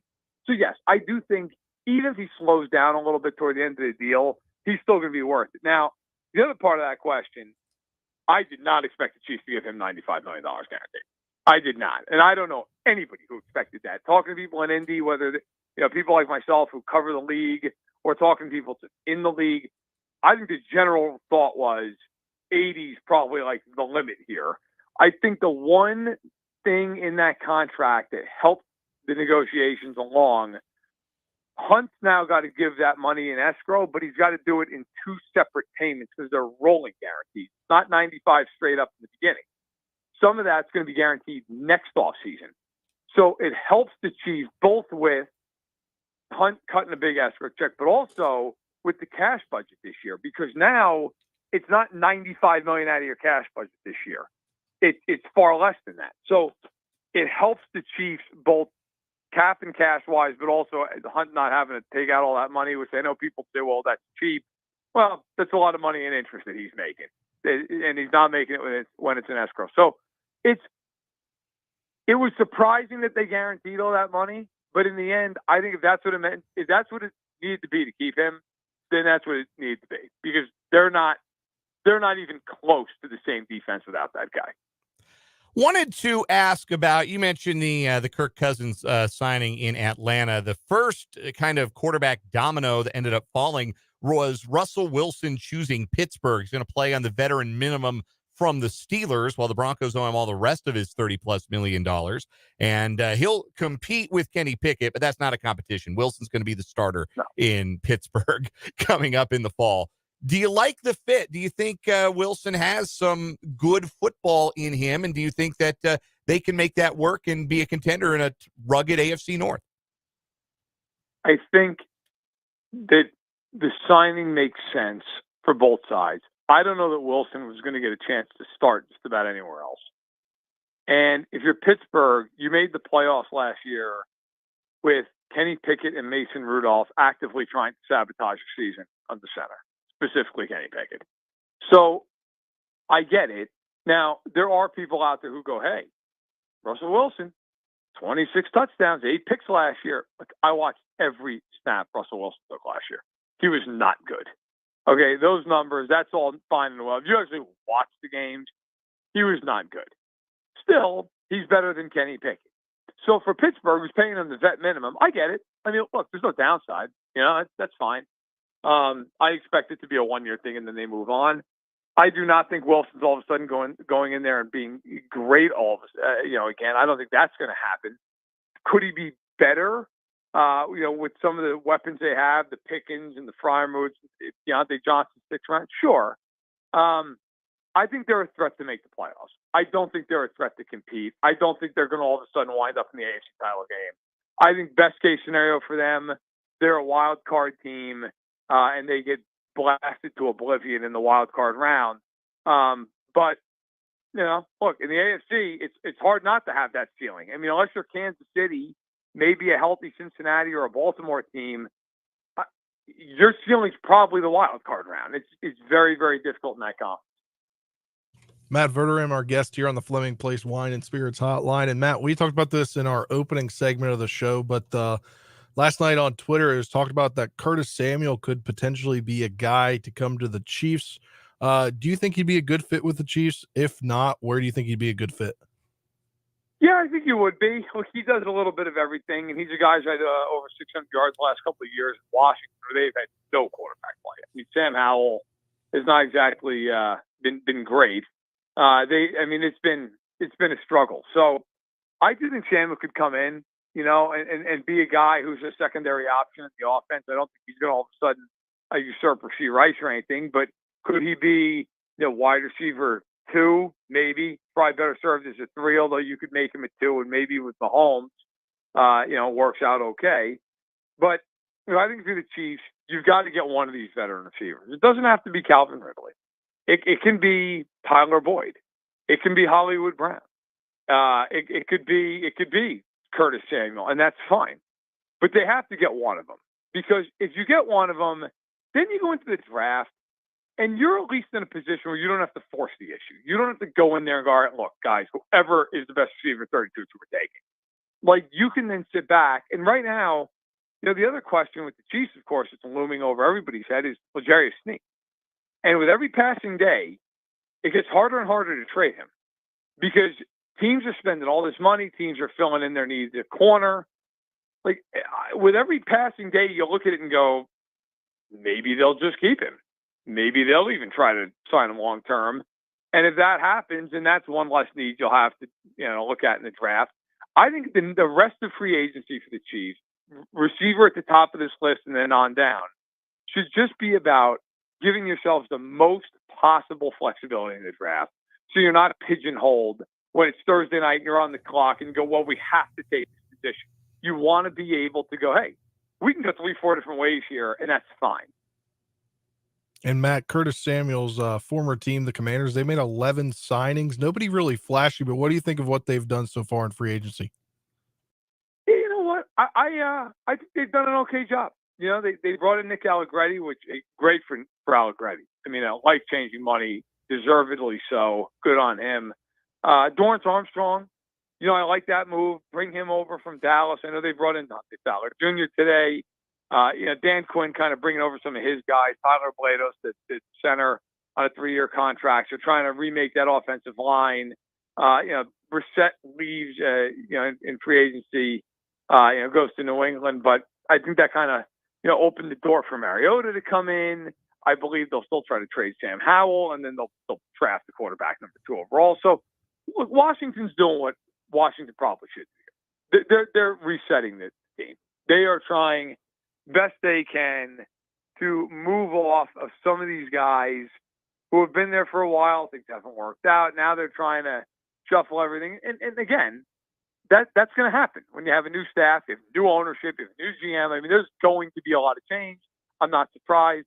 But I like the fact that Washington hasn't given out a bunch of massive contracts that are going to weigh the team down like they always used to do under Dan Snyder. It's better to be just, hey, we're going to give 3-30, 2-20. Those kind of deals don't kill you. It's these massive deals that if they don't work out, now you've got a big problem. Go check out all of Matt Verderame's great work covering the NFL in Sports Illustrated and at SI.com. And Chiefs fans, make sure you check out the Matt Verderame Show as well. You can subscribe there on Matt's Patreon now as well. Matt joins us every week, normally on Mondays, but thankfully flexible with us this week due to our schedule change yesterday. Matt, we appreciate the time as always. Thanks for stopping by. Enjoy the start of the league year and even more news coming up tomorrow. We'll talk to you soon. Hey, anytime, guys. Take care. That's Matt Verderame from Sports Illustrated. Awesome stuff, as always, breaking down the entire NFL. Coming up in the 4 o'clock hour of the show today, we will round up the other big news from around free agency the last 2 days. We've got What Is Wrong With You and Jayhawk Weekly with Michael Swain as well. Plus your texts on the Top City Metal Supply text line, YouTube comments as well. All coming up on 580 Sports Talk.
halfway home on 580 Sports Talk on this Tuesday afternoon. Brendan Dworzinski, Dan Lucero, Spencer Dupuis here with you. Dan using a new camera angle today. The suction cup on the camera broke. Completely failed. Yeah. So I kind of like this angle though. yeah, I don't hate it. It's not unflattering. No, I like it. I think it's good. I don't know that we'll keep it, but it's good. Worth mixing it up at least. Yeah, just trying something new. Trying new things. We are forever innovating. We are forever on the cutting edge here at 580 Sports Talk. In that regard, we have a comment on YouTube from our guy Sam who says, do you think we can get different elevator music sometime? So if you don't ever watch the YouTube feed, if you just listen to us on 580 AM, 104.9 FM, or online at 580WIBW.com, you don't know what that comment is about, but we have little interstitial music that plays while we are at a commercial break. We can't play, real music because YouTube would kick us off the internet so quickly your head would spin. Which includes our actual commercials. Yeah, and there's licensing deals and whatever. So we just air this rights-free music that comes with the software. What is the name of the track again? I always click the same spot. Daydreaming is the name of the track. By who? Great question. Don't know. We've occasionally used some others. We can mix it up. Didn't we use Feeding the Ducks? I believe originally we did use Feeding the Ducks. That was the name of that. We used Feeding the Ducks. We can mix it up a little bit. We used Feeding the Ducks for 580 Sports Talk. Daydreaming was mic'd up. Oh, okay. That's what it was. Yeah. That was the really, to borrow a phrase from the commentariat on YouTube, that was the really porny song that we used. Yes, Feeding the Ducks. Well, now I'm hearing from Jeffrey on YouTube that he hates the song.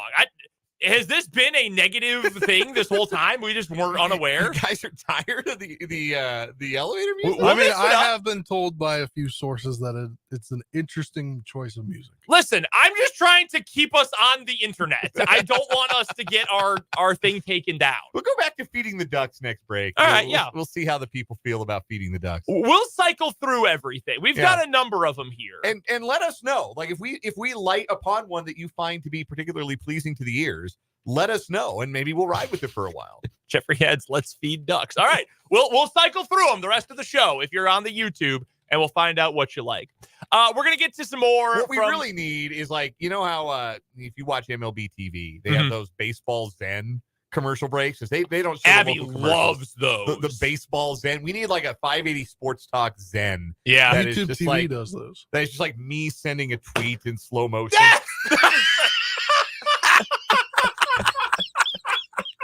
You can hear the smack. Cameron. My life just flashed before my eyes. Man, we got to work on these suction cups in here on these cameras. Holy cow. That was really funny. Apparently they have a shelf life. Apparently so. Oh, man, that's funny. What is it on right now? It's not sticky at all. No, there's a little lever that it clamps with. Should I try to put it back Yeah, up? put it back up. See if that works. I don't even remember where it was. It's fine. Yeah, we can adjust if needs be. Yeah, right around there. Yeah, that's and now you push in the lever. There you go. It snaps into place. There you go. I didn't know that was a thing. That's Yeah, no, you have to stick it and then you unflip it, stick, flip again, and that's how it sticks. Okay. Well, maybe I'll work on that the next commercial break. No, I was not harmed. I put it there and it would sit for a second, and then it would fall straight back. No, I was not harmed, Mark. It fell down right in front of where it was hung up. Oh, mercy. That was really funny. Oh, goodness gracious. Oh. Holy cow. Sometimes the video content is better than the audio content. This was one of those times. I got to tell you. See, that was great because you could hear the thump.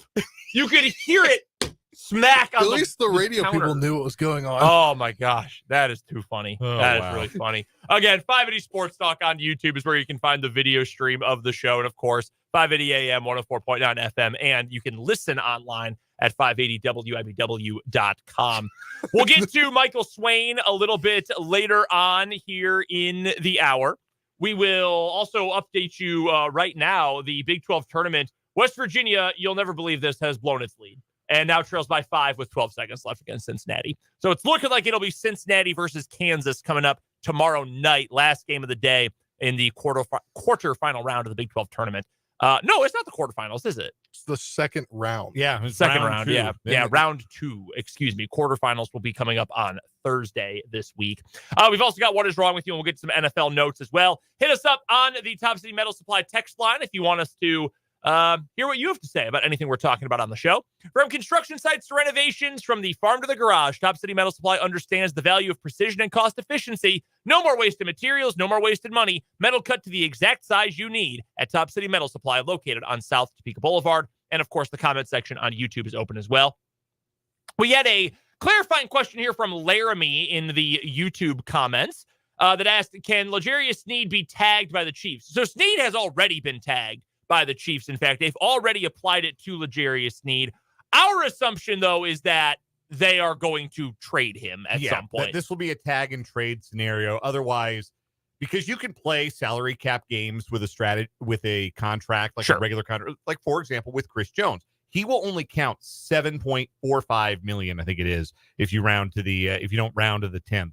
$7.45 million against the salary cap next year. That's just a little creative accounting. You can't do that with the tag.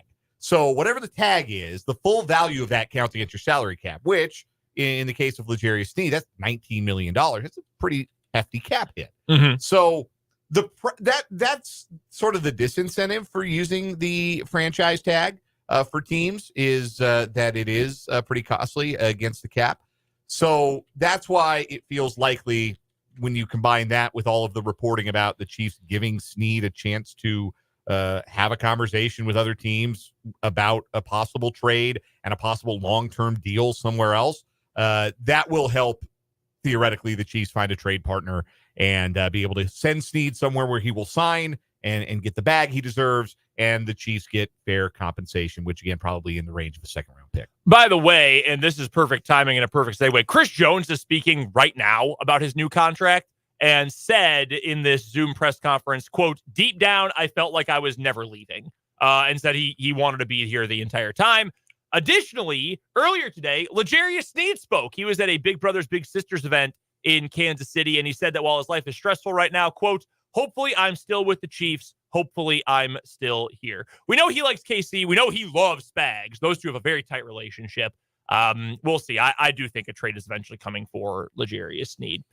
The rest of free agency around the NFL, by the way, Cincinnati won. That game has gone final. So Cincinnati is on to the second round of the Big 12 tournament. It will play KU coming up tomorrow in Kansas City.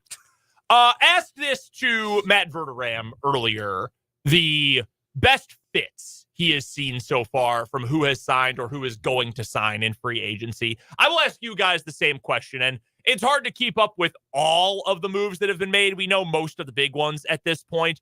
What are some of the best fits? And we'll get the downside of this in a moment, the worst fits or the worst free agency period so far. But what moves did you see and thought, oh man, that looks so good? Like that is such a great fit for X player and Y team.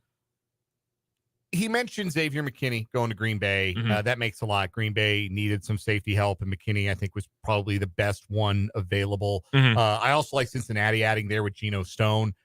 Stone's numbers probably look better than the player he is because he had a bunch of interceptions last year, which is not really like a repeatable thing. He was just kind of right place, right time guy in that Baltimore defense. But Cincinnati lost their starting safeties going into last year, and I think that hurt their defense. They needed to get better there. I love the Jonathan Greenard and Andrew Van Ginkel signings for Minnesota, I think, to bolster their pass rush, because you know they're going to come after the quarterback. They're a very blitz-happy team. These will be two guys that can get after the quarterback and win some matchups.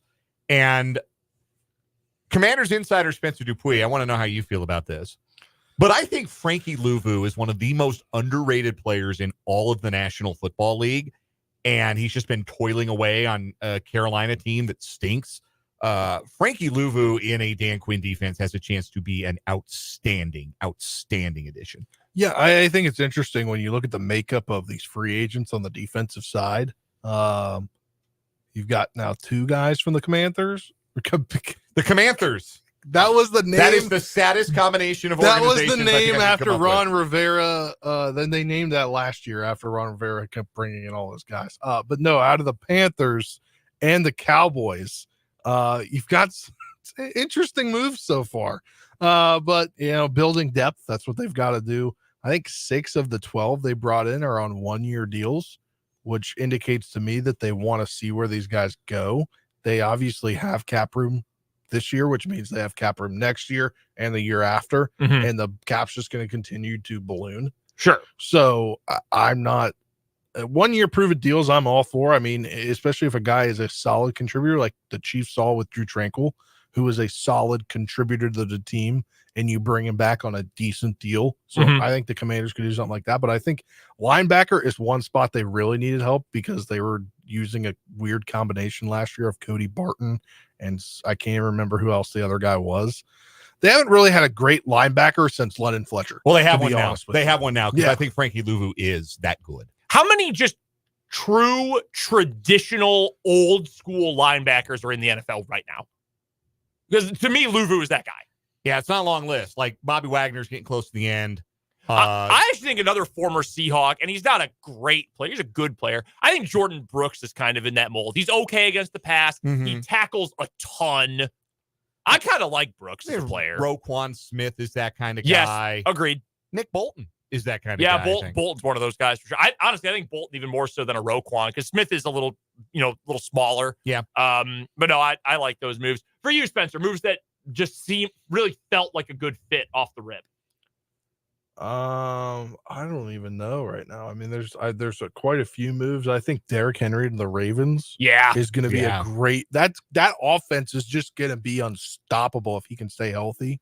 They're going to be able to pair him with that Keaton Mitchell, who looked like he was going to be outstanding before he tore his ACL. So unfortunately, late in the regular season, they still got Justice Hill, I believe, under contract. They lose the Gus Bus. Gus Edwards goes to the Chargers. They got another running back that was now a free agent too, or they had another guy. I can't remember who. Gus Edwards. No, there's another guy. Oh, other than Gus Edwards. Maybe it was Justice Hill. No.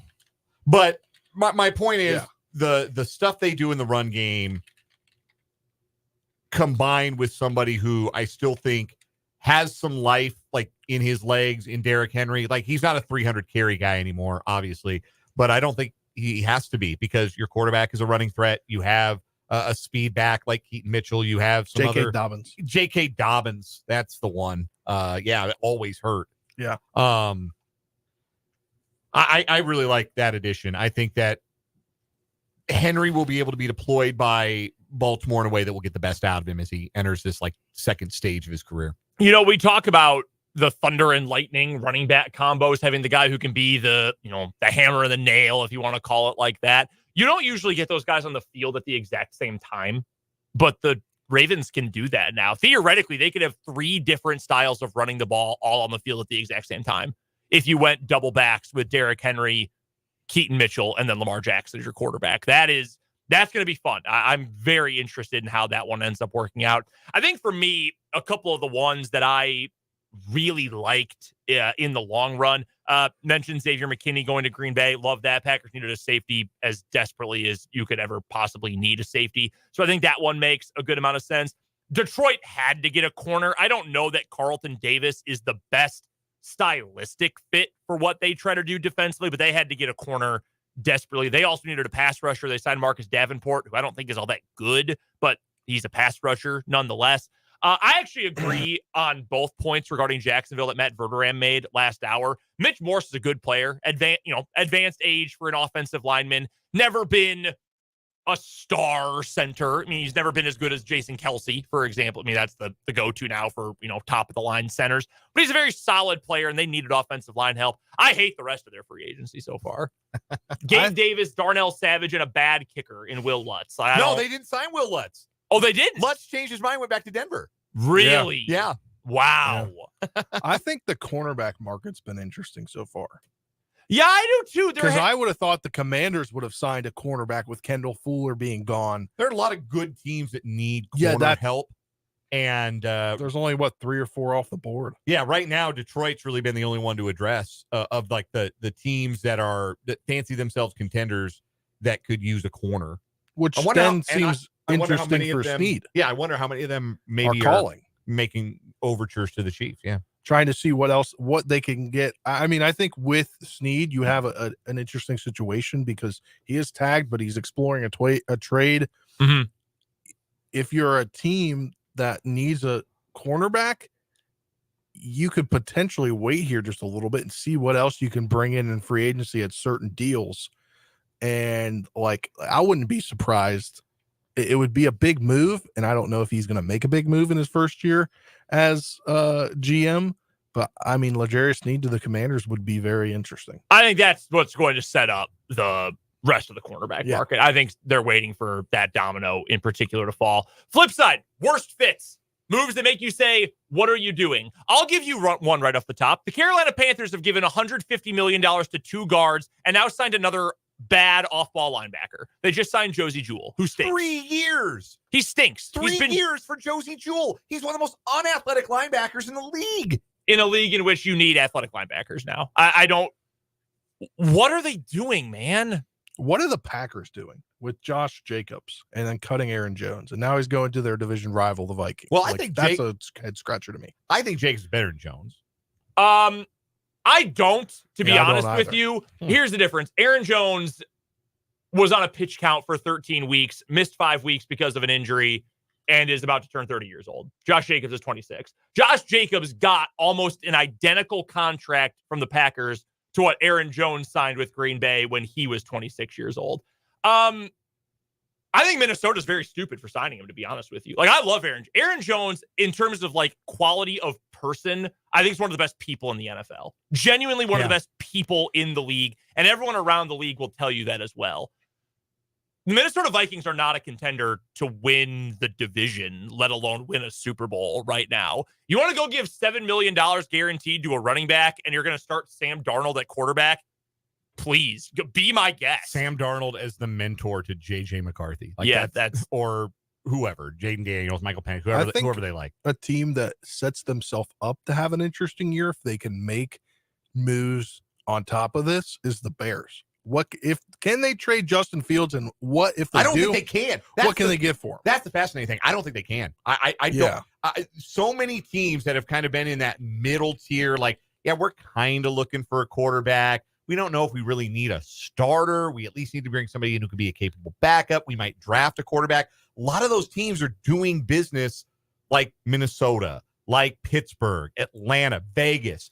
Jimmy Garoppolo just hit the market. They cut him earlier today. Somebody might be more comfortable with Jimmy Garoppolo than trading for Justin Fields. I don't know what it looks like for Justin Fields. My point about the Bears was they have an interesting roster. Obviously, offensively, when you get in Caleb Williams, can he be good in his first year? Mm-hmm. Because you have you have Cole Kmet, you have DJ Moore, and Moore's a legit number one. Yeah, and you bring in Swift as a running back. What is their offense going to be able to do? Because they have a decent offensive line. They drafted in the first round last year. Darnell Wright, the good guy player from Tennessee.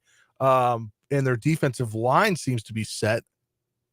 They could be an interesting team this year if they can make moves corresponding to what they've done so far. Yeah, they're not getting anything that worthwhile. At this point, trading Justin Fields is just to get him off the roster. Yeah. So there won't be, like, if Caleb Williams has a bad game, there won't be doofus meatheads who say, put Justin in.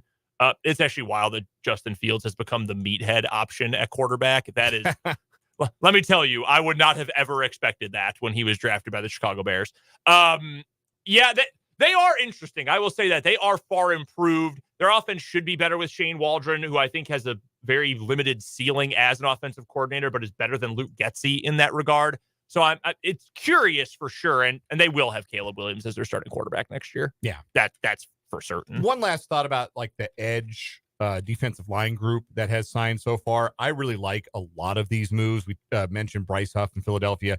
Brian Burns going to the Giants, and they didn't have to give all that much up to get him, which is astonishing. Some good, like, bargain signings, too. I mentioned Van Ginkel to Minnesota. I liked a lot for 2 years. I agree. Leonard Floyd in a 2-year deal to San Francisco as they add another pass rush body. I don't know how much he's got left, but San Francisco seems like as good a place to find out. Mm-hmm. Shaq Barrett to Miami. They needed a pass rush presence. You saw how bereft they were, especially by the end of the season with all those injuries. I think that's a good addition for them. We've mentioned that Wilkins is a really good fit in Vegas.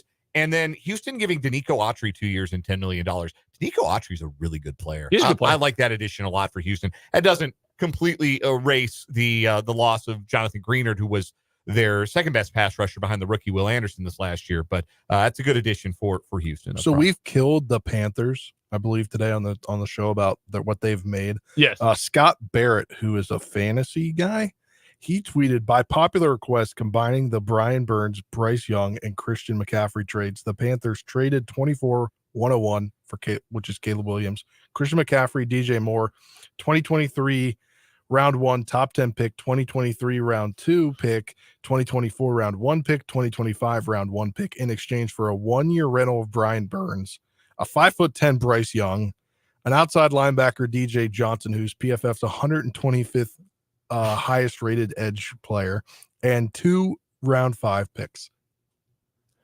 Other than that, though, it's going great. I agree with Matt. That is the most dysfunctional franchise in the NFL. Yes. I don't think it's close at this Easily. point, to be honest with you. Yeah. The quarterback market is bizarre, by the way. Just look, the Cousins deal, obviously, we got you. Russell Wilson, obviously. I love Jacoby Brissett going back to New England. I'm going to tell you that right now. There is a very Bridge real... guy. What was that? He'd be a bridge guy. I think so. I think so, too. I know you've always been very high on Jacoby Brissett. I've more been on the train that he's like a super backup. I think I've kind of come around a little bit more, too. I would be more comfortable with him starting than the guy who I think New England is going to draft. I don't think Jaden Daniels is going to be a good NFL player. Like, I don't see it. Like, a fifth-year senior who played with the best wide receiver group in all of college football, who relies on his legs and is an incredibly dangerous runner. Yes, like very that, little regard for his body. That is my great concern with Jaden Daniels. Who's skinny. It's not like he's built like Derrick Henry or Cam Newton or something. He's skinny. Yeah. I would start Jacoby Brissett this year if I was New England, to be completely honest with you. Coming up next, we've got today's What Is Wrong With You, and then we will get to Michael Swain of Fog.net for Jayhawk Weekly on 580 Sports Talk.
Reviews are in the YouTube comments for our newest interstitial song, and folks, they're not good. Well, okay. Well, Mark says on YouTube he thinks it's relaxing. Sam says, wait, this is worse. Barbara said, I think the Kansas Lottery uses this one. Well, we don't want to step on their toes. I mean, if they'll break us off a little bit, I'll synergize there. We will try a new track. I think next time, do we go with acoustic cinematic next time? Yeah, let's try that one. Yeah, let's do that. That'll be our next one on the YouTube feed. This is What Is Wrong With You here on 580 Sports Talk. First one of the week since we had a short show yesterday. Is it our only one this week? Because what are we doing with the Big 12 tournament? One of y'all is going to have to call in at 4:30 tomorrow. Yeah, we'll make it happen. Yeah, we'll get them on the air tomorrow. I'll go first here because I've got a real quick story coming from Lincoln, Nebraska. We're all three men here. Yeah. We've all been 17 before. Yes. We've all felt like I really need it before. A Nebraska teen was in a hurry Friday to see a special lady, according to the Douglas County, Nebraska Sheriff's Office. Because around 9:30, deputies pulled over a Kia Sorento going 117 miles an hour in a 55-mile-an-hour zone. And the 17-year-old teenager said he was, quote, rushing to meet his girlfriend during a work break. I should have given him a police escort. Son, right this way. The teen was cited on suspicion of speeding. I don't think it was suspicion at that point, bro. And also not having valid registration. He is facing a fine of up to $325. Yeah, that's one of those where you say, look, son, I understand. And under different circumstances, I might even be sympathetic to your plight, but you can't go 117 in a 55. No, that's extreme. You didn't need it that badly, son. No. Promise you on that. So yeah, pretty easy one from up in Lincoln, Nebraska today. All right, we got a scammer story today. Yes. Mission, Texas. Yes. Including a subheadline that is one of the funniest things I've ever seen in my course of finding What Is Wrong With You stories. And we meet 41-year-old Jesus Lopez, a man posing as a car salesman and a paralegal who scammed 3 people out of $21,000. Oh. He has been arrested. First subhead, car salesman incident. On May 25th of last year, Lopez impersonated a salesperson at a small dealership and requested $1,500 from a customer for a Chevy Impala. The victim reported to police, and after some time, they went back to the dealership and spoke with the owner, who informed them that Lopez did not work there. So he just sidled over to this customer and said, hey, yeah, I'll take $1,500 for the Impala. And the customer forked over the money and never got the car. Oh, interesting. Yep. The next subheadline. Burger King divorce incident. I can't get through without laughing. Burger King divorce incident. On August 14th and 15th of last year, a person seeking a divorce lawyer met with Lopez at a Burger King in Mission. According to police, Lopez told the person he worked at a local law firm and requested $500 to initiate divorce proceedings. On August 16th, the person met with Lopez again at the same location, where he requested an extra $2,500 to continue with the divorce. On August 31st, the victim met with Lopez again. This time, Lopez requested an extra $2,500 for legal services and later requested $800 from the victim, who ultimately gave Lopez a total of $6,300 for false services. On February 22nd of this year, the victim went to the Mission Police Department to file a report. During this time, Lopez agreed to meet with them again to return the money, but never showed. I mean, who could have possibly guessed that? Third subheadline, fake jail bail incident. Oh my God. Lopez also met with a third victim who was trying to bail her son out of jail. Lopez allegedly met with a woman at her residence. He again impersonated a paralegal and said he worked at a local law firm and requested $6,700 to bail the woman's son out of jail. She reported to police that she asked for a receipt, but Lopez did not provide one to her. Lopez met with the victim again and said her son could not be released from jail due to, quote, citations. He requested an extra $1,132 for the alleged citations and $600 to release the impounded vehicle. Additionally, Lopez met with the victim at a later date and said he had acquired a job for her son and charged the woman an additional $180 to buy uniforms for the woman's son. On November 21st, the woman paid Lopez an extra $5,000 to allegedly help her son get out of jail. That is a whopping total of $13,612. Authorities arrested Lopez Friday. He was arraigned Saturday, issued a total bond of $155,000. Mission Police advised the community to be aware of potential scams. Scam number 1, do not meet a paralegal at the Burger King. Yeah, guys, I'm going to be honest with you. If you're about to go through a divorce and someone says, let's talk this over at the BK, we're going to have it your way. We're going to have this divorce your way. Do not work with them. Let's discuss the particulars over a couple of Whoppers Jr. You ever had that Burger King chicken sandwich? I'll throw that in for free during your initial consultation. You familiar with the 2 for $5?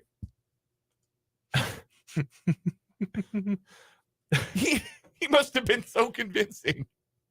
Apparently so. All right, that wins.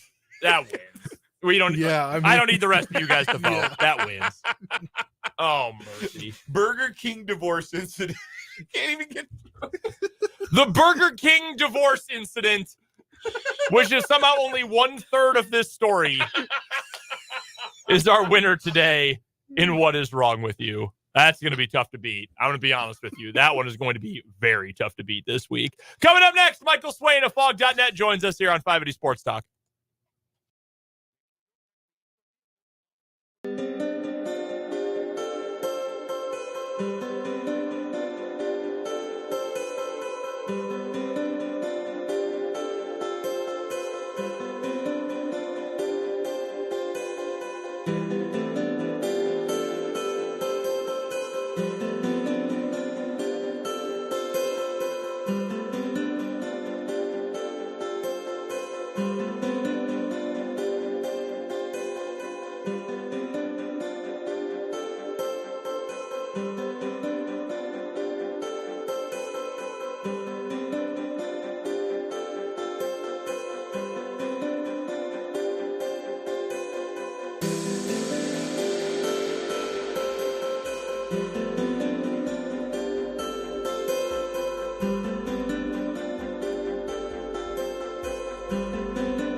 .580 Sports Talk on this Tuesday afternoon, bottom of the 4 o'clock hour. You know what that means. It's Jayhawk Weekly here on the program. We're now joined by Michael Swain of Fog.net and 24/7 Sports. Go find him on Twitter at mswain247. And, of course, all of his great work covering the Kansas Jayhawks over at Fog.net. Michael joining us on the Fleming Place Wine and Spirits Hotline. This is kind of a weird postseason. I mean, we haven't even started postseason play yet, Michael. At least KU has, and I know we had a couple of games earlier on today to open up the Big 12 tournament. But how often do we go in a postseason where there's seemingly no optimism? Like even me, who has picked KU to win the national title in my bracket 16 years in a row. That's a true number, by the way. I was in elementary school the first time I did it. Like I just feel like, not that I want the year to end, but that it doesn't really feel like there's any sort of championship hope for this team. I mean, this has got to be one of the weirdest KU teams and postseasons you've ever covered, I imagine. Yeah, I think so. And look, injuries heading into the postseason are something KU fans are pretty used to, right? Like, you think back over the years, and this time last year, Bill Self had his health event, and Kevin McCullough was also hurt, right? He didn't play in a game in a Big 12 tournament. And then in years past, right, it's been COVID, it's been Udoka. You know, there's just been injuries over injuries and suspensions, right? Josh Jackson getting suspended in 2017. And so it's just so different. And it's interesting because it's one of the Big 12 tournaments. And I don't think there are very many situations like this for KU in years past where you really could make the argument KU has nothing to gain by playing it. Because let's say KU goes and wins the Big 12 tournament. Well, that's not good, because then this team just played 4 games in 4 days.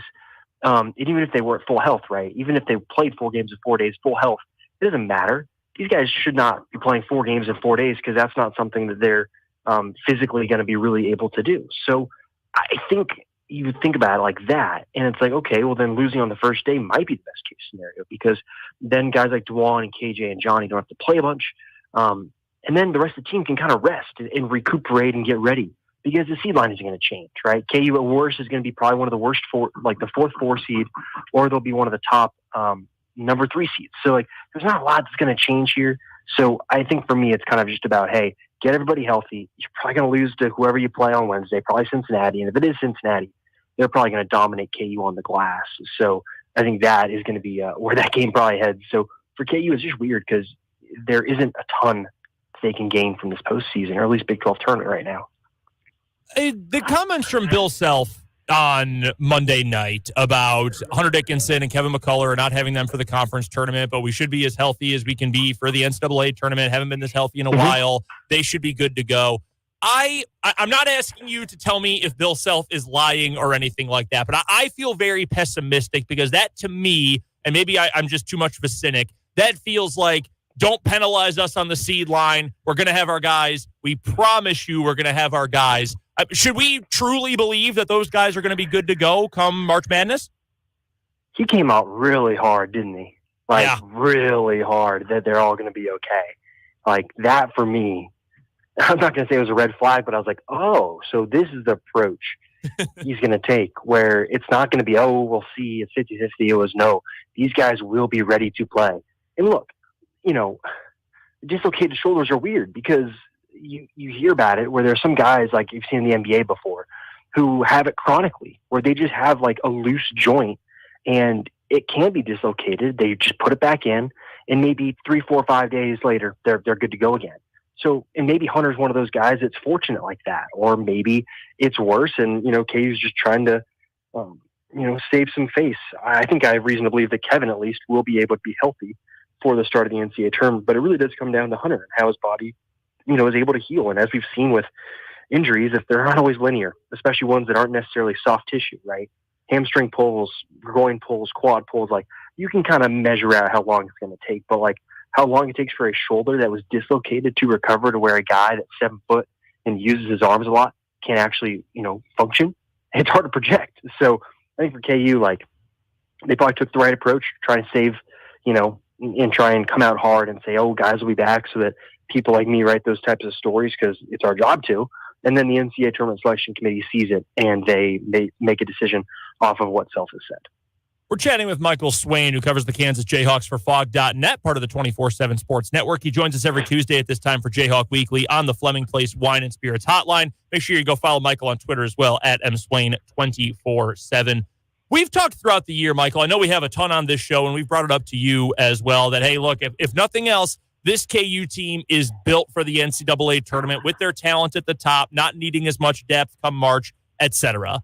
Do you still feel that way? I think so. look, this team is really talented. Mhm. And they have won games away from Allen Fieldhouse. Like, it's not just they only play well in Allen Fieldhouse. Like, they went and beat a really good Tennessee team, right? How good has Tennessee looked in conference play in the SEC? And they beat Tennessee on a short rest day. And that was in the Maui Invitational. And they went on the road to beat a Kentucky team that is young, but again, has looked pretty good in SEC play. And so, look, if the team is healthy, I'm not going to say they can't go on a run. And look, you can talk yourself into this pretty easily. Like, and I can give you an example, right? So let's say KU plays, whatever, like they're a 3 seed, they play a 14, like it's not a very good 14. Okay, they win that game. Well, then that second round game, let's say they play a team that has a lumbering big man that plays at a slow pace and doesn't really shoot a lot of threes. That's like the perfect matchup for KU and a team that they should be able to beat. So then all of a sudden you're talking about, okay, well then, maybe KU goes into the Sweet 16. They've got a really tough game coming up, probably coin flip. Well, then you're asking Bill Self, hey, you've got, a Sunday to Thursday to figure out a game plan? What's Self's record in opportunities like that? It's really good in March. So then maybe, that's a coin flip game and maybe it's a great game plan and really experienced players.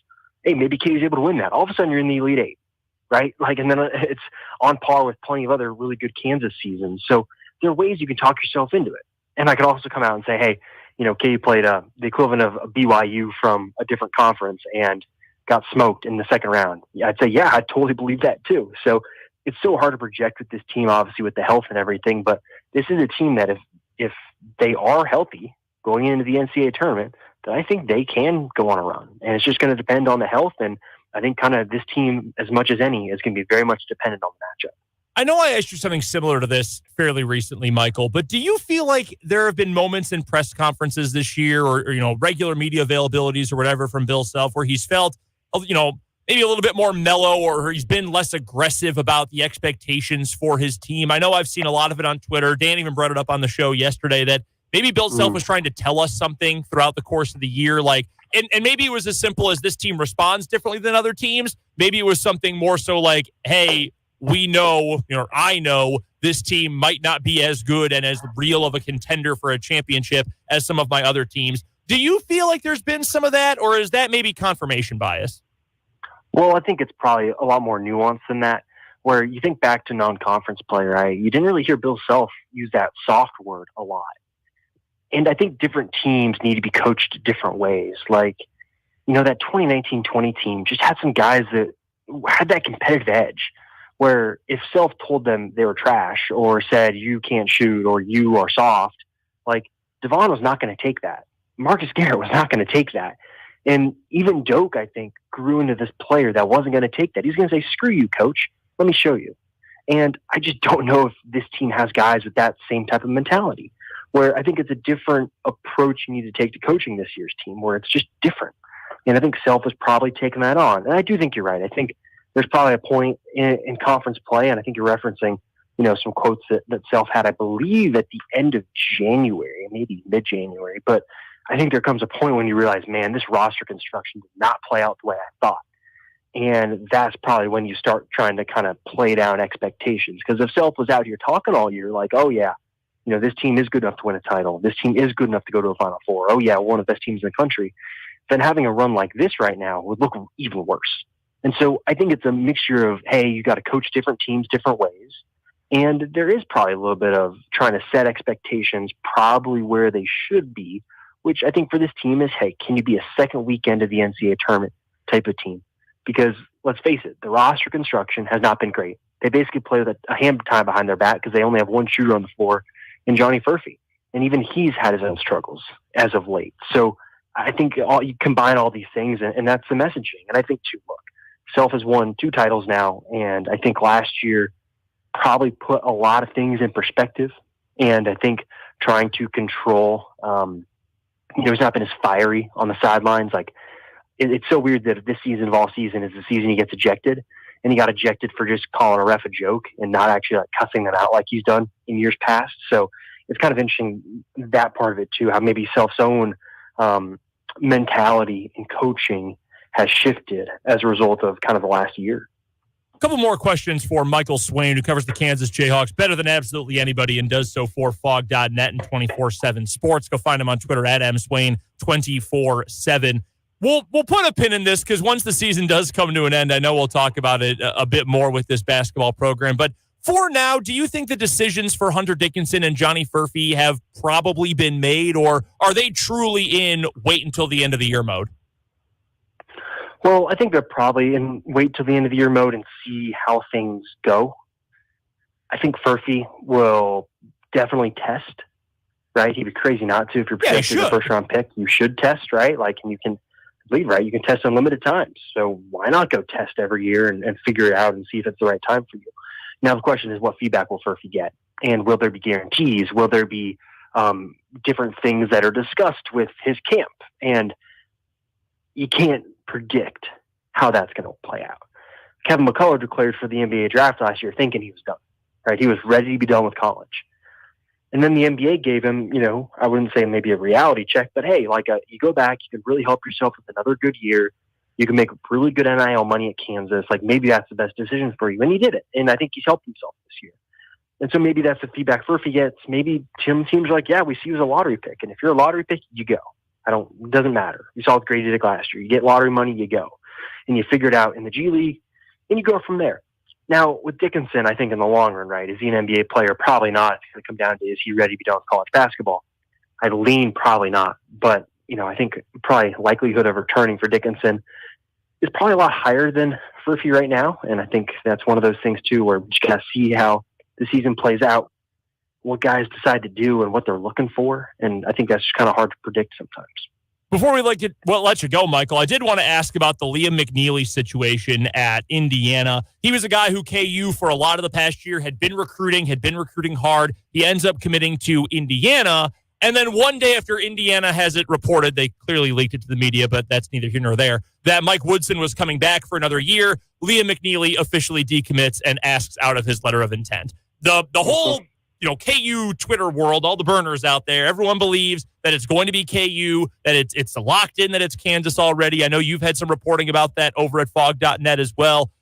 Does it feel like that is potentially moving in a positive direction for KU, or at the very least that KU is going to be certainly in the mix to add the 5-star Liam McNeely?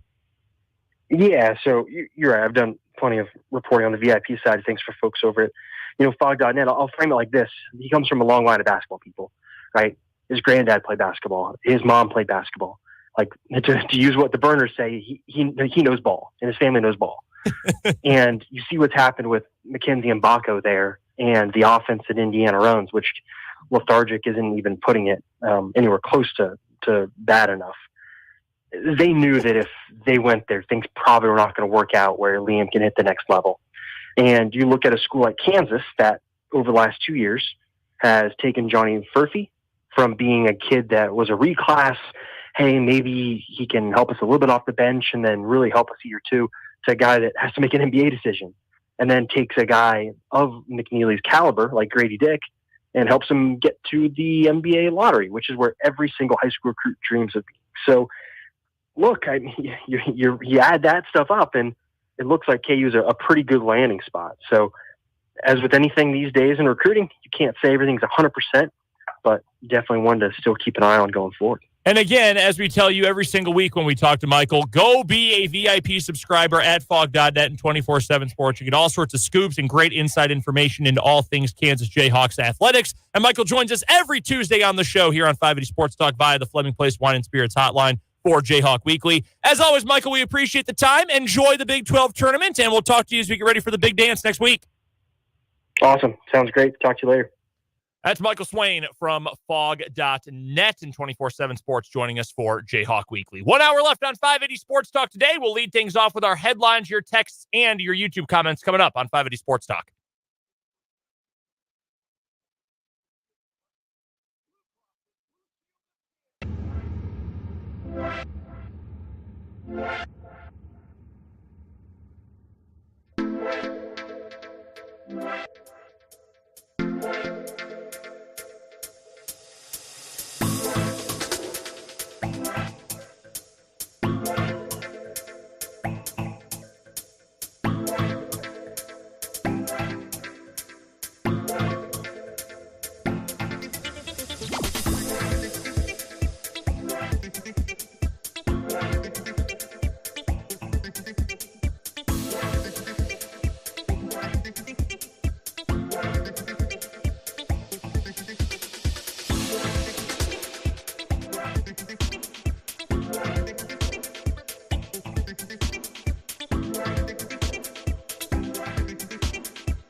Final hour of 580 Sports Talk going up on a Tuesday. Brendan Dworzinski, Dan Lucero, Spencer Dupuis, all joining you from our 580 studios on Huntoon Hill.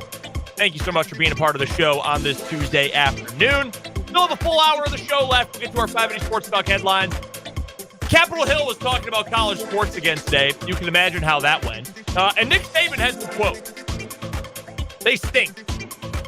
We're going to get to them coming up here in just a little bit. Also getting to your text on the Top City Metal Supply text line, 785-272-9429. No more wasting money on metal pieces that leave you with unnecessary leftovers. Top City Metal will cut the exact lengths of aluminum, steel, and stainless steel that you need, tailored to your project's specifications. Start optimizing your budget with Top City Metal Supply, located on South Topeka Boulevard. You can also find us on YouTube. Head to youtube.com, search 580 Sports Talk, and that is where you can find the live stream today and every single day we are on the air. On the YouTube, we have been, at the behest of some viewers and listeners, trying out different music during our commercial breaks. On the radio side, we have been running with some different music that we normally air on the YouTube feed. It has not been well received by most. The most recent one we played was called Dance Pop. Jeffrey liked that one better. Sam, who was initially talking about, do you guys have any other music you can play, has since said, I'm sorry I brought this up. Vance also thought the last song we played sounded like the Cantina music in Star Wars. I could see it because I turned it off, so I did help you there. Thank you. Yeah. I realized it was still on. Are you a Star Wars guy, by the way? Not really. I mean, I watched it. I'm not big. Okay. If I'm a movie guy, so I'll watch movies. All right. Fair enough. People give me crap for that, though. We've got a couple more to roll through here. We still have Into Space, Lo-Fi, and Night Driving, all still to get to. Sounding very interesting. And we have enough commercial breaks. Yeah, we can get to all of them. We're going to roll them all today. So you guys are going to miss Daydreaming so much. We're going to have to go back to it coming up on tomorrow's show. Again, your YouTube comments and your text line texts are welcome throughout the show today. I am going to start with this headline today for our 580 Sports Talk headlines. It is probably going to be a little bit controversial because it does involve politics. I'm going to keep the political views of the people involved out here. This is so funny, though. I legitimately cannot get over it. So this is being reported not by a meme account. This is not being reported by one of those, fake, weird Twitter accounts out there. This is being reported on by the New York Times. Robert F. Kennedy Jr. has approached Jets quarterback Aaron Rodgers, as well as former Minnesota governor and former pro wrestler Jesse the Body Ventura, about serving as his running mate on an independent presidential ticket. And both have welcomed the overtures. Again, this is not a joke. This is not The Onion. This is an actual real thing. Someone running for president has approached Aaron Rodgers about being on his ticket. Wild. I'm not going to talk about the political beliefs here because I don't think that is important, and I know you do not care. I frankly do not care at this point. All I know is that Aaron Rodgers said earlier this offseason that for the Jets to take the next step, they need to get the BS out of the locker room. He now might run for vice president. Sorry, Coach. Can't got to skip the film review this week. Got to rally. I'm debating Vice President Harris in Dearborn. I got to make it out there. Sorry, can't do the walkthrough. I'll be there on Sunday though. What time? Noon? 1 o'clock? I'll be there. Yeah, I'll be there. I'll walk on the field right then. So, leaving the Jets after taking 4 snaps and getting a massive contract to then go run for vice president would be very Jets. And get like 2% of the and Aaron Rodgers-esque. Yeah, but very on brand for everybody involved, honestly. So it raises the same question because 2 off seasons ago we were doing the same thing when he was hosting Jeopardy. Mm-hmm.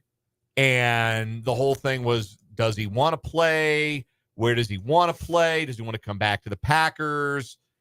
And I really felt at the time that he didn't want to play football anymore. Like, I honest to goodness thought he was going to do the Jeopardy thing. I thought that was what he wanted to do. Mm-hmm. I think, though, what really revs Aaron Rodgers' engine is people paying attention to him. At the end of the day, that is what animates Aaron Rodgers, is people talking about Aaron Rodgers, people watching Aaron Rodgers, people listening to Aaron Rodgers, people treating Aaron Rodgers as though he is important, as though his importance is beyond his ability to throw a football, which he has done better than all but a handful of people in human history.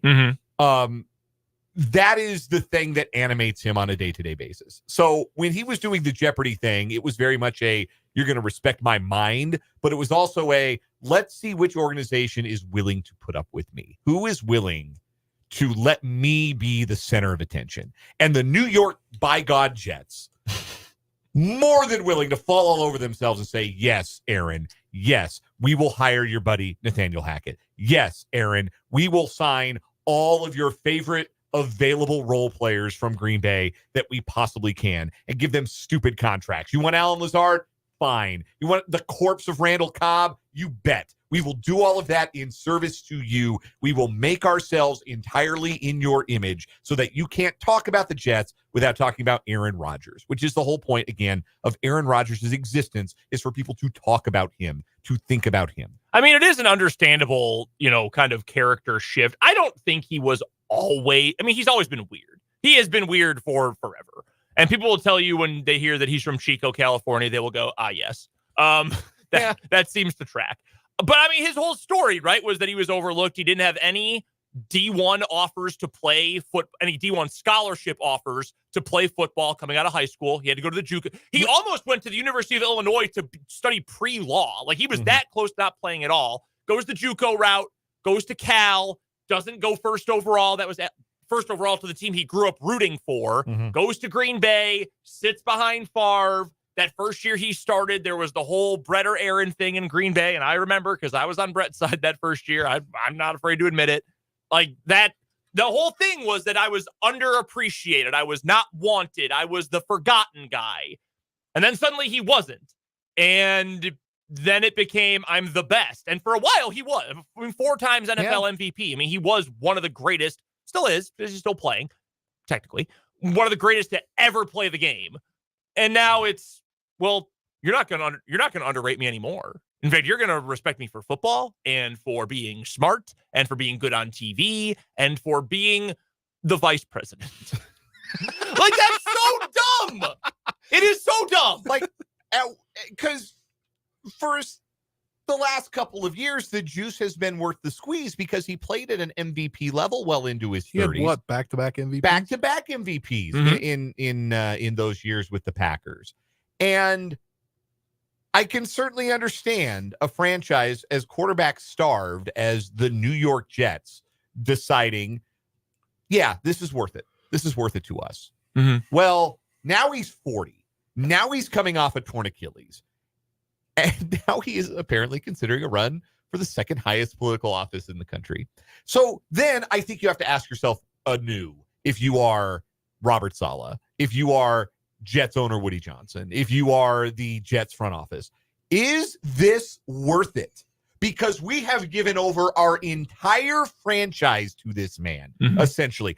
They've got to feel like... more than essentially. I mean, they have. They've got to feel like they're hostages at this point to Aaron Rodgers. Robert Saleh can't actually want that job right now, right? He didn't look like he wanted the last 6 weeks of the regular season. Weird situation. They could have gone after Joe Flacco, and they didn't. They could have. Yeah, he would have played all year. Yeah, he would have. And I mean, that's not fair. Obviously, I'm joking about that. There's no way to have prevented that. But that's the question now. I was talking about after the injury. Well, yes, that's also true. This organization now has to ask itself that question all over again. Is this all worth it? Because out of one side of his mouth, it is, yes, we have to eliminate the nonsense, eliminate the distractions. We have to be more serious. We have to be more about football. And there aren't a lot of teammates saying anything, like even Jets teammates all speak glowingly of Aaron Rodgers. Like, they all say he was great. They gave him. He's always been a good teammate. Yeah, they gave him like the most inspirational player award, even though he messed around and went to Hawaii for half the season after his Achilles tour. Like, obviously, people think very highly of Aaron Rodgers that are fellow football players. But out of one side of his mouth, it's we have to eliminate distractions. Now the other side of his mouth is, I might run for vice president on a third party ticket. It's all, and again, I don't care who it's with, at least in the context of this show. That part is irrelevant to me. Mm-hmm. The fact that here's the other thing. RFK Jr. is not going to be the president. No, right? he Like, is not. we can say that, and that's not a controversially held political belief. Like the president is either going to be the guy who's running as the Republican or the guy who's running as a Democrat. Right. RFK Jr. is not going to be the president, which means that It's Aaron truly Rodgers just a dog and pony show. is not going to be the vice president, which means he's doing this for his own ego. Yeah. Like, he's not doing this like, well, I think I can serve. No, you're not doing this out of service. You're doing this to serve one person, and it's you. No, that's and true. that's everything that Aaron Rodgers has done in the public eye in the last half decade is for him. Yeah, so that's true. where the Jets have to decide. At what point do we stop being hostages to Aaron Rodgers? At what point is it no longer worth it? This might be the point. Yeah. It would be so funny if he actually got on this ticket, by the way. Like, I cannot put into words how funny it would I'd be. honestly feel a little let down if he ended up going with Jesse Ventura. By the way, whether they want to walk away from him or not, they are hostages to him for at least 3 more years. Because his dead cap hit this year is $66 million. Next year it is $49 million. The year after that it is $35 million. Well, we know one team hated their quarterback $85 million worth. That's true. Did the Jets hate Aaron Rodgers $66 million worth? I don't know. How does Johnson & Johnson money compare to Walmart money? I mean, they've got to be fairly comparable. I would think so. All right, what's your first headline today? There was a report yesterday from longtime college basketball writer Dick Weiss on Twitter that current Oklahoma head men's basketball coach Porter Moser would be leaving the job and taking the job at DePaul. Yeah! This was widely disseminated yesterday to the point where Porter Moser felt it necessary to offer a rebuttal on his Twitter account about 8 o'clock last night. Heard all the rumors this afternoon, face palm emoji, and want to say emphatically there is zero truth. I love Oklahoma and Sooner Nation, red heart emoji, white heart emoji. These accounts make stuff up, and there is no validity to any of these sources because I have spoken to no one about any job. And then there's a gif of an Oklahoma flag. So a couple of things here. The one reason why DePaul comes up is Porter Moser obviously had success, went to a Final Four with Loyola Chicago, DePaul in Chicago. He's from Chicago. He's from Illinois. So there are ties. Had success at a Catholic school in the Chicago area, took Loyola to a Final Four famously. And that name, I can tell you, I know this for certain, carries a lot of weight on the shores of Lake Michigan, okay?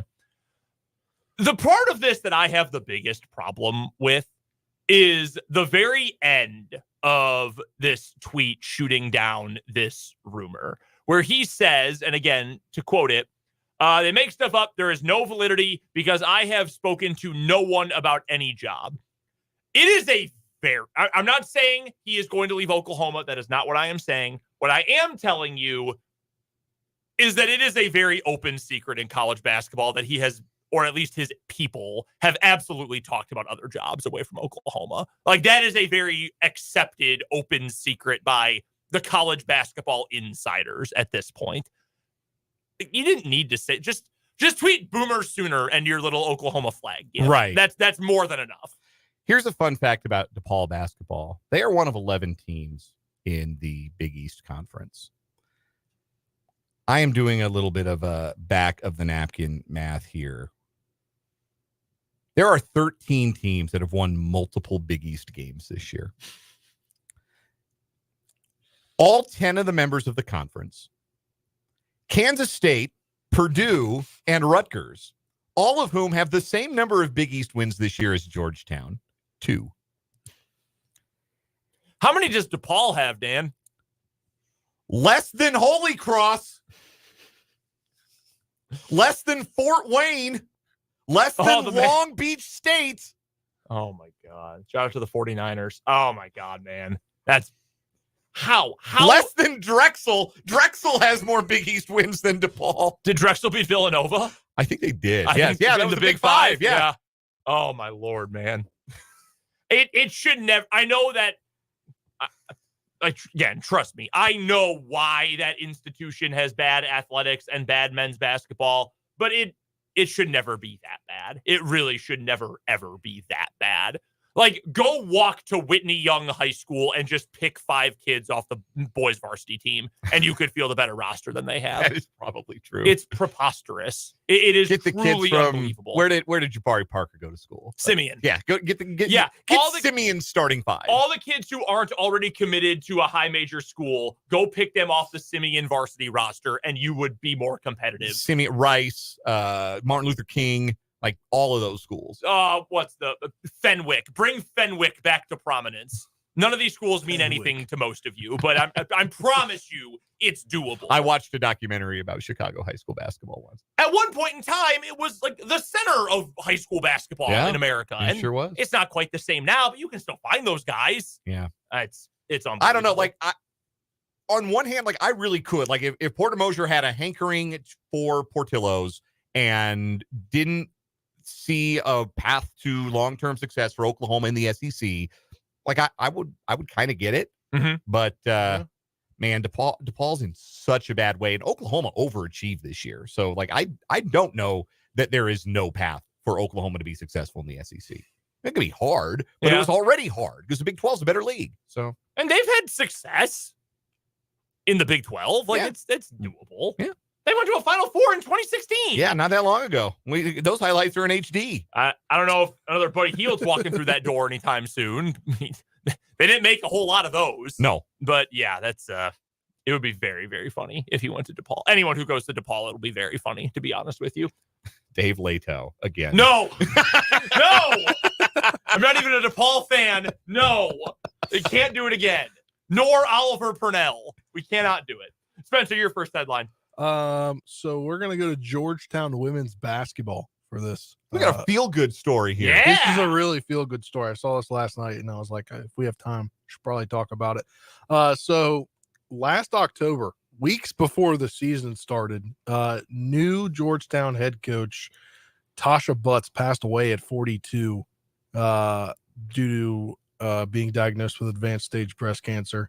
Her funeral was just 2 days before the start of the season. Awful. You really don't know what to do at that point if you're a basketball program that just hired a head coach. Well, your top assistant coach, Darnell Haney, is going to steer the program for the year. They go 22-11. They upset number 21 Creighton in the conference tournament, 55-46. They play in the championship for the Big East. And after the game, when they were in the locker room, unfortunately, they got blown out. But UConn, that was to be expected. I guess the AD or president came in and told the team that they were working on a contract with the head coach, or with the interim head coach, Darnell Haney, and play this audio here. It's about 40 seconds. In the press conference, I'm assuming it's a conference SID, was saying coach is going to give an opening statement, then we'll take your questions. He's here along with athlete Grace Ann Bennett. Well, Granite takes the mic and says that it's going to happen. We'll begin with an opening statement from coach. I actually want to jump in here.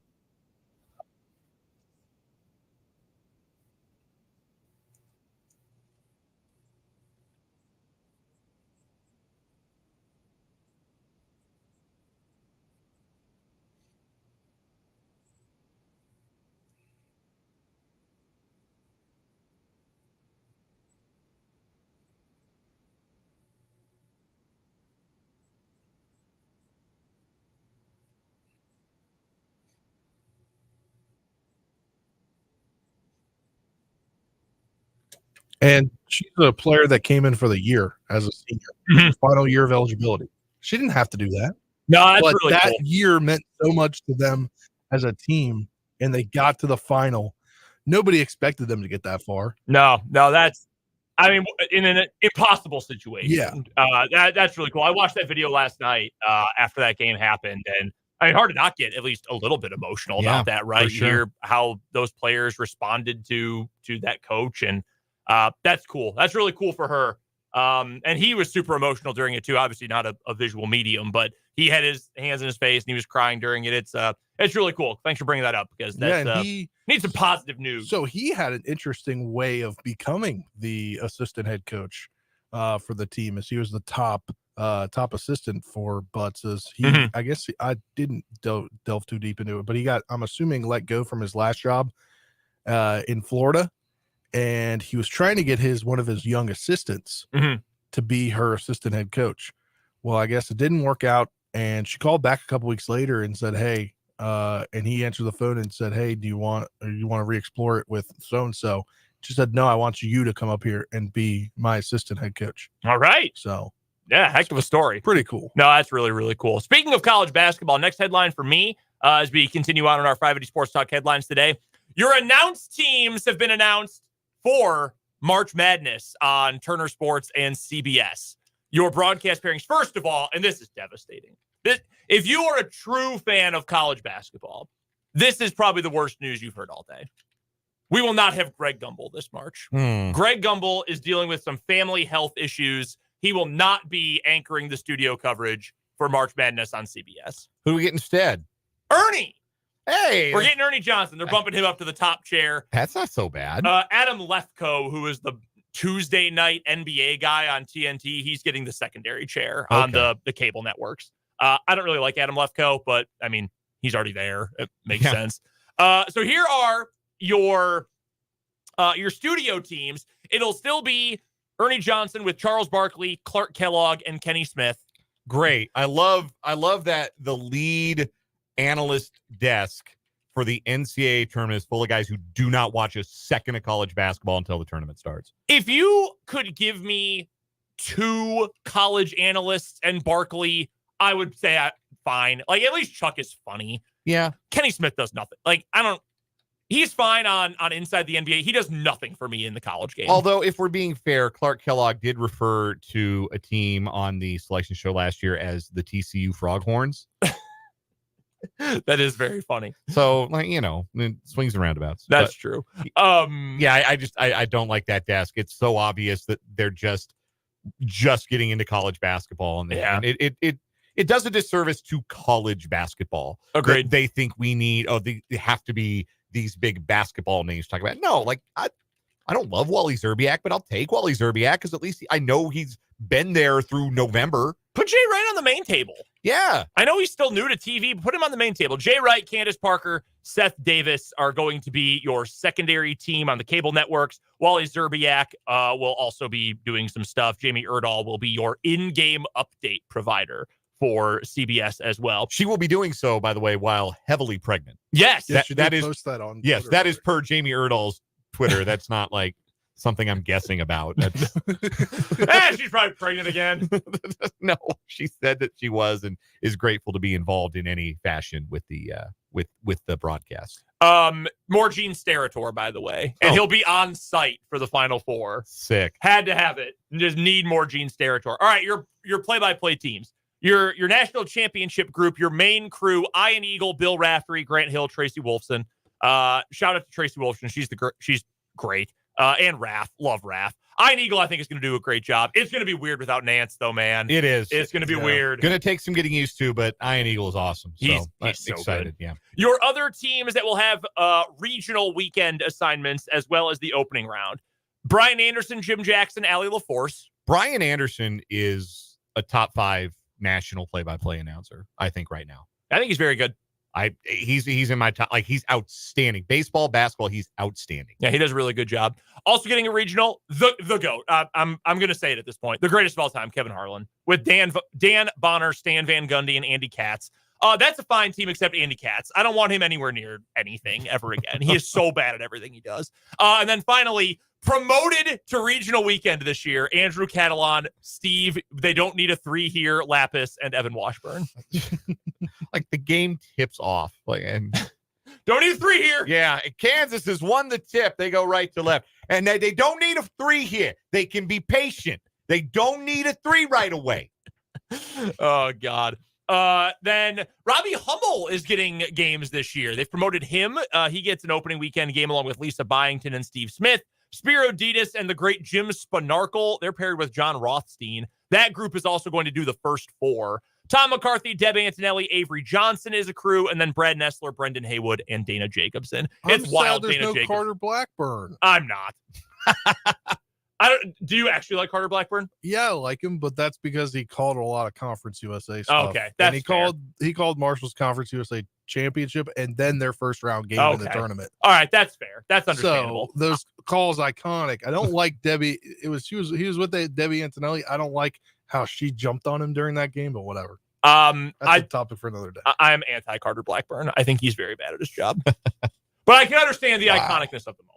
Any other headlines? Yeah, real quick. McCole Hardman is back in the news, although it's not because he's talking. It's because people are talking about him. He didn't sign anywhere? No, he has not signed anywhere, to the best of my knowledge. But Sauce Gardner, New York Jets star cornerback, went on Ryan Clark's podcast not long after McCole Hardman went on Ryan Clark's podcast. And Sauce had some things to say about McCole Hardman's recent comments about the Jets, saying, quote, "If you really know what it takes to win, you're going to make sure you let the team know. The reason he couldn't do that is because he never earned his stripes. He came to the facility and thought he had it made for him. If you know what it takes to win, you're not going to go to practice and drop hella punts and then have excuses as to why you're dropping them. Nah, man, those are bars. You're not going to go into a special teams meeting and get cussed out by the special teams coordinator. There's just certain things that are not going to happen if you truly know what it takes to win." Did you see what else he said? When I first met McCole, the first thing I thought is he talks a lot. Yeah. No, the Chiefs also felt that way. That's certainly for sure. That's really funny. That's really funny. Gonna drop hella punts. That was a 3.5 minute thing. In fairness, like, was he wrong about any of this? No, like McCole Hardman dropped hella punts as a Chief. Like, it's just part and parcel of the McCole Hardman experience. The Jets knew what it was, and they still did it. He got game film. We've got the tape. We still have the tape. That'll do it for today's 580 Sports Talk headlines. When we come back after this commercial break, Capitol Hill, leave college sports alone. That's coming up on 580 Sports Talk.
Mixed responses in the YouTube feed for our most recent interstitial change.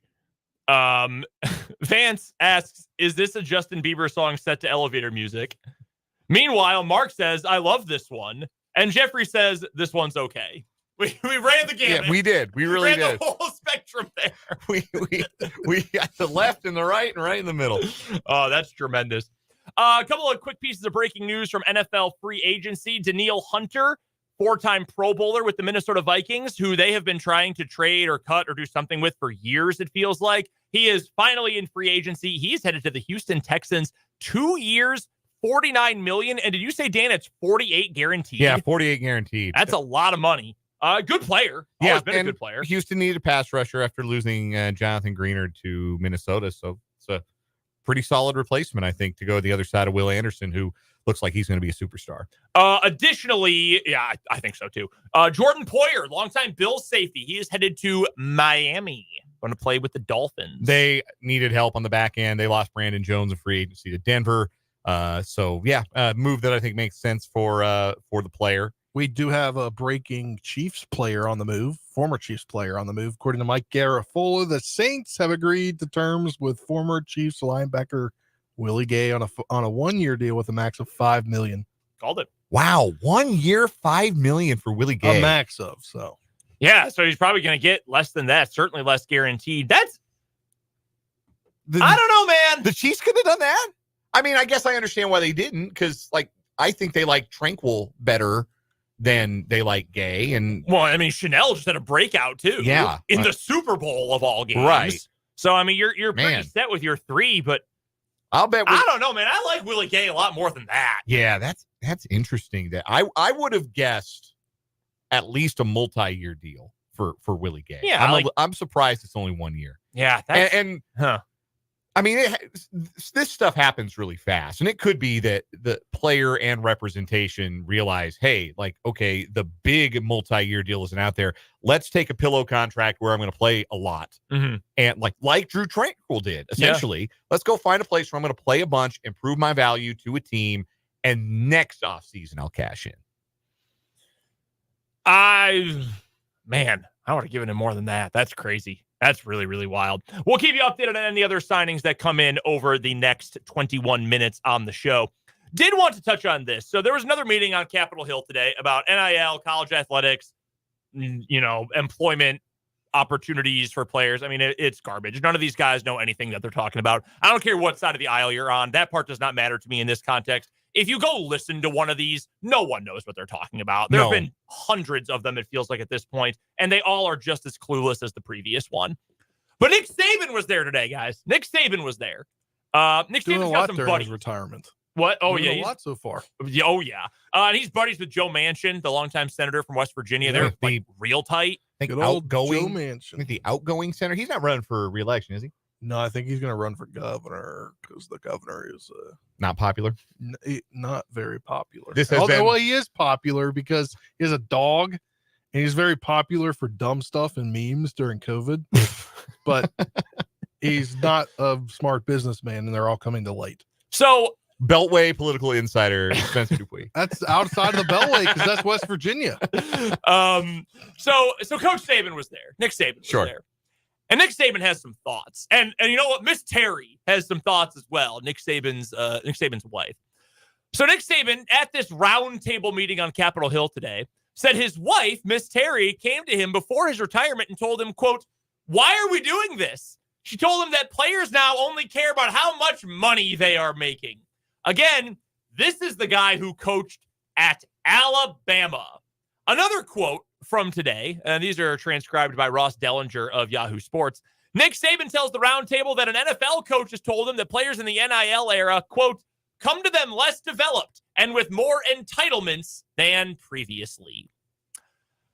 I would like to add a couple of things here. One, Matt Brown, who I like a lot, publisher of the Extra Points newsletter. We've had Matt on the show before, really into the inertia of college sports. He had a take today that said, hey, look, I don't necessarily believe this for everyone. It probably is realistic for some players if you get told this NIL money is for marketing when it's really not. It's really just pay for play money. if you wanted to make an argument in that regard and you were informed about the situation like Matt Brown is, I would listen. I would listen to that argument. Here's the other part of this. Nick Saban had a clause in his last contract at Alabama that guaranteed he would be paid $1 million more than the next highest coaching contract in college football. Nick Saban owns multiple luxury car dealerships and owned them while he was also coaching at the University of Alabama. Yeah. Highest paid coach in the history of college football. I don't know, man. Like, was he doing those flat commercials pro bono? Yeah. Was he just doing that for funsies? Just to go hang out with Prime? And some farm animals? Is that what he was doing? No, I don't think so. Maybe he's a true believer in Aflac. Yeah, he just loves what they're about. Always has. Look, man, again, I think there are conversations to be had about the way things are structured right now for how athletes get paid. And I think there are fair and important conversations to be had about whether or not student athletes should be employees. I don't think that all of the arguments, like as someone who is happy that players now have more freedom to move around, and I'm happy that players have a way to make more money, I also think that universal employment for student athletes, I don't personally think that's all necessarily a great thing. I think that's going to create complications for some international players, for example. I think that's going to, like, Johnny Furphy ain't at KU if that was the case, in all likelihood, at least in the early days of it. I think there are important conversations to be had here, and I'm willing to be swayed on any of these topics. But just coming out and saying, well, you know what? I wanted to retire because players only care about money now. Dog, you coached at Alabama. Be serious about this. Yeah, there's a bag man at Alabama. There's still bag men at Alabama. And there were bag men at LSU when he was there. There were bag men at Michigan State when he was back in Michigan State in the 90s. This is how college athletics, big-time college athletics, have always worked.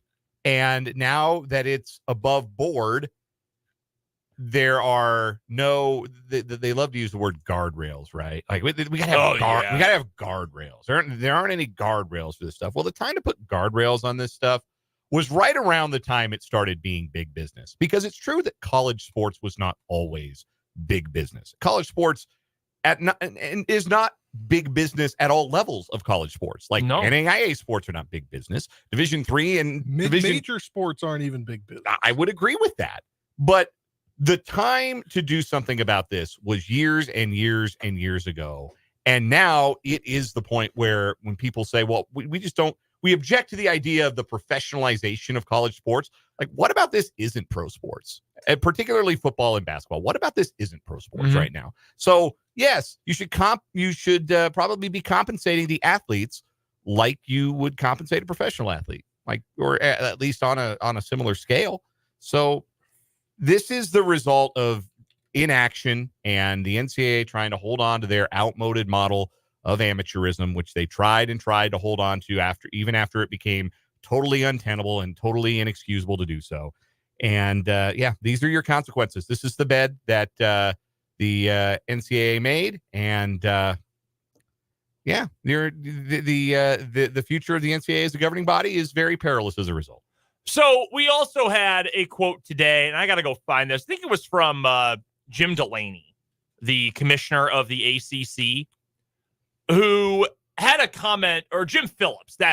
Who it is. Jim Phillips, who's Jim Delaney. He's the former Big Ten commissioner, who essentially said that the way this could end up working is if we allow student athletes to be employees, not allow, if that becomes the law, then we're going to end up in a situation where schools are just going to pay all of the football players, men's, maybe women's basketball players, and then just cut everything else.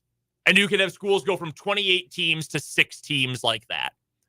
Why do we have college sports at that point? And that's an earnest question. If you're just going to say, well, actually, none of this matters except who makes money, why do we have college sports? And that's a question that we're going to have to ask here. And I hate that we're going to have to ask it in our lifetimes. Yeah, and the answer is because they make the universities a lot of money. And as such, they make the university presidents and the other bureaucrats at the university a lot of money. It sucks. It sucks that we're still here. It also makes the university, it's a way to promote the university at the end of the day. Yeah. And it is the number one way for most universities. How many schools to increase engagement? How many schools in there are so many colleges and universities in the United States. How many of them have you only heard of because of sports? How many of them have you only heard of because they upset a number 2 seed in the NCAA tournament? Oh, even more than that. I wouldn't have Loyola Chicago. I would have never heard of Gonzaga. No one would have outside of the Pacific Northwest. St. Peter's, Fairleigh Dickinson, Maryland, Baltimore County. No, I that knew sounds like a that, community but that's college. I mean, yeah, you probably know that. That sounds like a community college. It Yes. does. Well, I mean, money clearly drives all college sports. So at Marshall, we talked about the baseball field here before. They weren't going to build. They weren't going to build. They were going to build it. COVID happened. They couldn't afford it. Blah, blah, blah. Out of nowhere, COVID money comes from none other than the West Virginia governor who went to Marshall, was the Marshall alumni. And that was a whole thing that they was apparently misused funds and whatever. So he did it so the university could make more money because he would make more money because he has money in the university, I guess.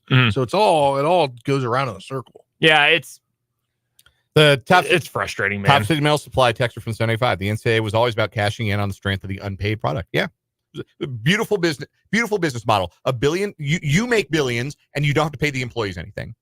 Perfect business model, right? Yeah. I mean, there are ways to make this still work, but the people who are involved, I don't think will ever get us there. There are problems that need to be addressed, and no one's focusing on the right ones. And it makes me sad, man. It makes me really sad. I love college sports, but things aren't going to change like tomorrow, but things do move quickly. And it sucks for having these conversations at all. And it does suck that someone like Nick Saban, who's got this power and influence, decided to do nothing except come out and say, well, actually, it was better when I used to do it when only I could make a ton of money. Give me a break, man. Come on. Coming up on the other side of this break, we'll get some final thoughts on day 2 of NFL free agency, plus a final word. That's coming up on this Tuesday edition of 580 Sports Talk.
still befuddled by this Willie Gay thing. 1 year max out at $5 million. I just don't get it. What am I missing where we think he is such a big contributor, but apparently no one else does? I'm just not sure what I'm missing here. I guess my counterpoint was like Willie Gay was exceptional in Super Bowl 50. The Eagles won 56, 57. That's 57. Okay, Yeah. He was exceptional in Super Bowl 57. Great player in that game. What were the big Willie Gay moments in 2023? Like, because we can remember big Drew Tranquil games and Nick Bolton plays, and Leo Chanel obviously was essential in the Super Bowl. What were the Willie Gay moments? He had a second half pick. Yeah, against New England. Was that the New England game? That was the New England game. He intercepted that pass. Yeah, that's the one that would stand out to me as his big moment of the year. Yeah, I guess that was his only pick of the year. Yeah. Yeah, so that would be the number one example for me. Honestly, he actually had worse tackling numbers than I realized. Only had 58 tackles for the year. He wasn't highly rated on PFF. Yeah. I don't know. I did notice that when I was looking through things with during the playoffs. Maybe I just fell in love with the athleticism a little bit too much. I don't know, but I always thought he was a better player than that. I did too. I'm a little surprised, but interesting. Saints are this is like the third different former chief that the Saints have acquired in recent years. Obviously, Tyrann Mathieu. They also had Dan Sorensen there for a little bit. And Colin Saunders is there. Oh, yeah. And there who picked up Tano Passanio. That's right. Yeah, even more than I totally forget about K-Pass. In certainly unrelated news, the Saints are just in hell. They are not good. They don't have a good quarterback. They don't have a good coach, and they have no money. But otherwise, things are going great for the New Orleans Saints. We'll get to a quick final word to wrap up this edition of 580 Sports Talk next.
Wrapping up this Tuesday edition of 580 Sports Talk with a real quick final word. Dan, you're first. Oh, I'm first. I wasn't prepared for that. I was prepared for Spencer to go first. Spencer, go first then. All right, then. Well, shout out to my buddy back in Martinsburg. He's the head coach for the Martinsburg baseball team. They're getting the season started this week and excited to cover Big 12 tournament tomorrow. That's right. We'll be out at the Big 12 tournament tomorrow. If anybody has suggestions for which Big 12 eat Spencer and I should try, send them to us on Twitter, and we will eat some Big 12 eats and enjoy some basketball. And a Kansas game with low expectations to no expectations is a strange thing to behold, and I'm excited to see what that looks like in person. Final word for me today. Vermont wins. They do not cover the spread. New Hampshire does. The under cashes as well. Your favorite Midwestern America East tout is back in business. America East Tuesday. Catch the fever. We are back tomorrow. I'm back tomorrow anyway for a full show. We'll hear from both Dan and Spencer, though, from not a full show. We got T-Mobile K-State. Center. Well, until 5 o'clock. A mostly full show. We'll have plenty to get to. Tim Fitzgerald, Athletes of the Week, and more. That is coming up tomorrow on 580 Sports Talk. But until then, for Dan Lucero, for Spencer Dupuy, I'm Brendan Dworzinski. This is 580 WIBW.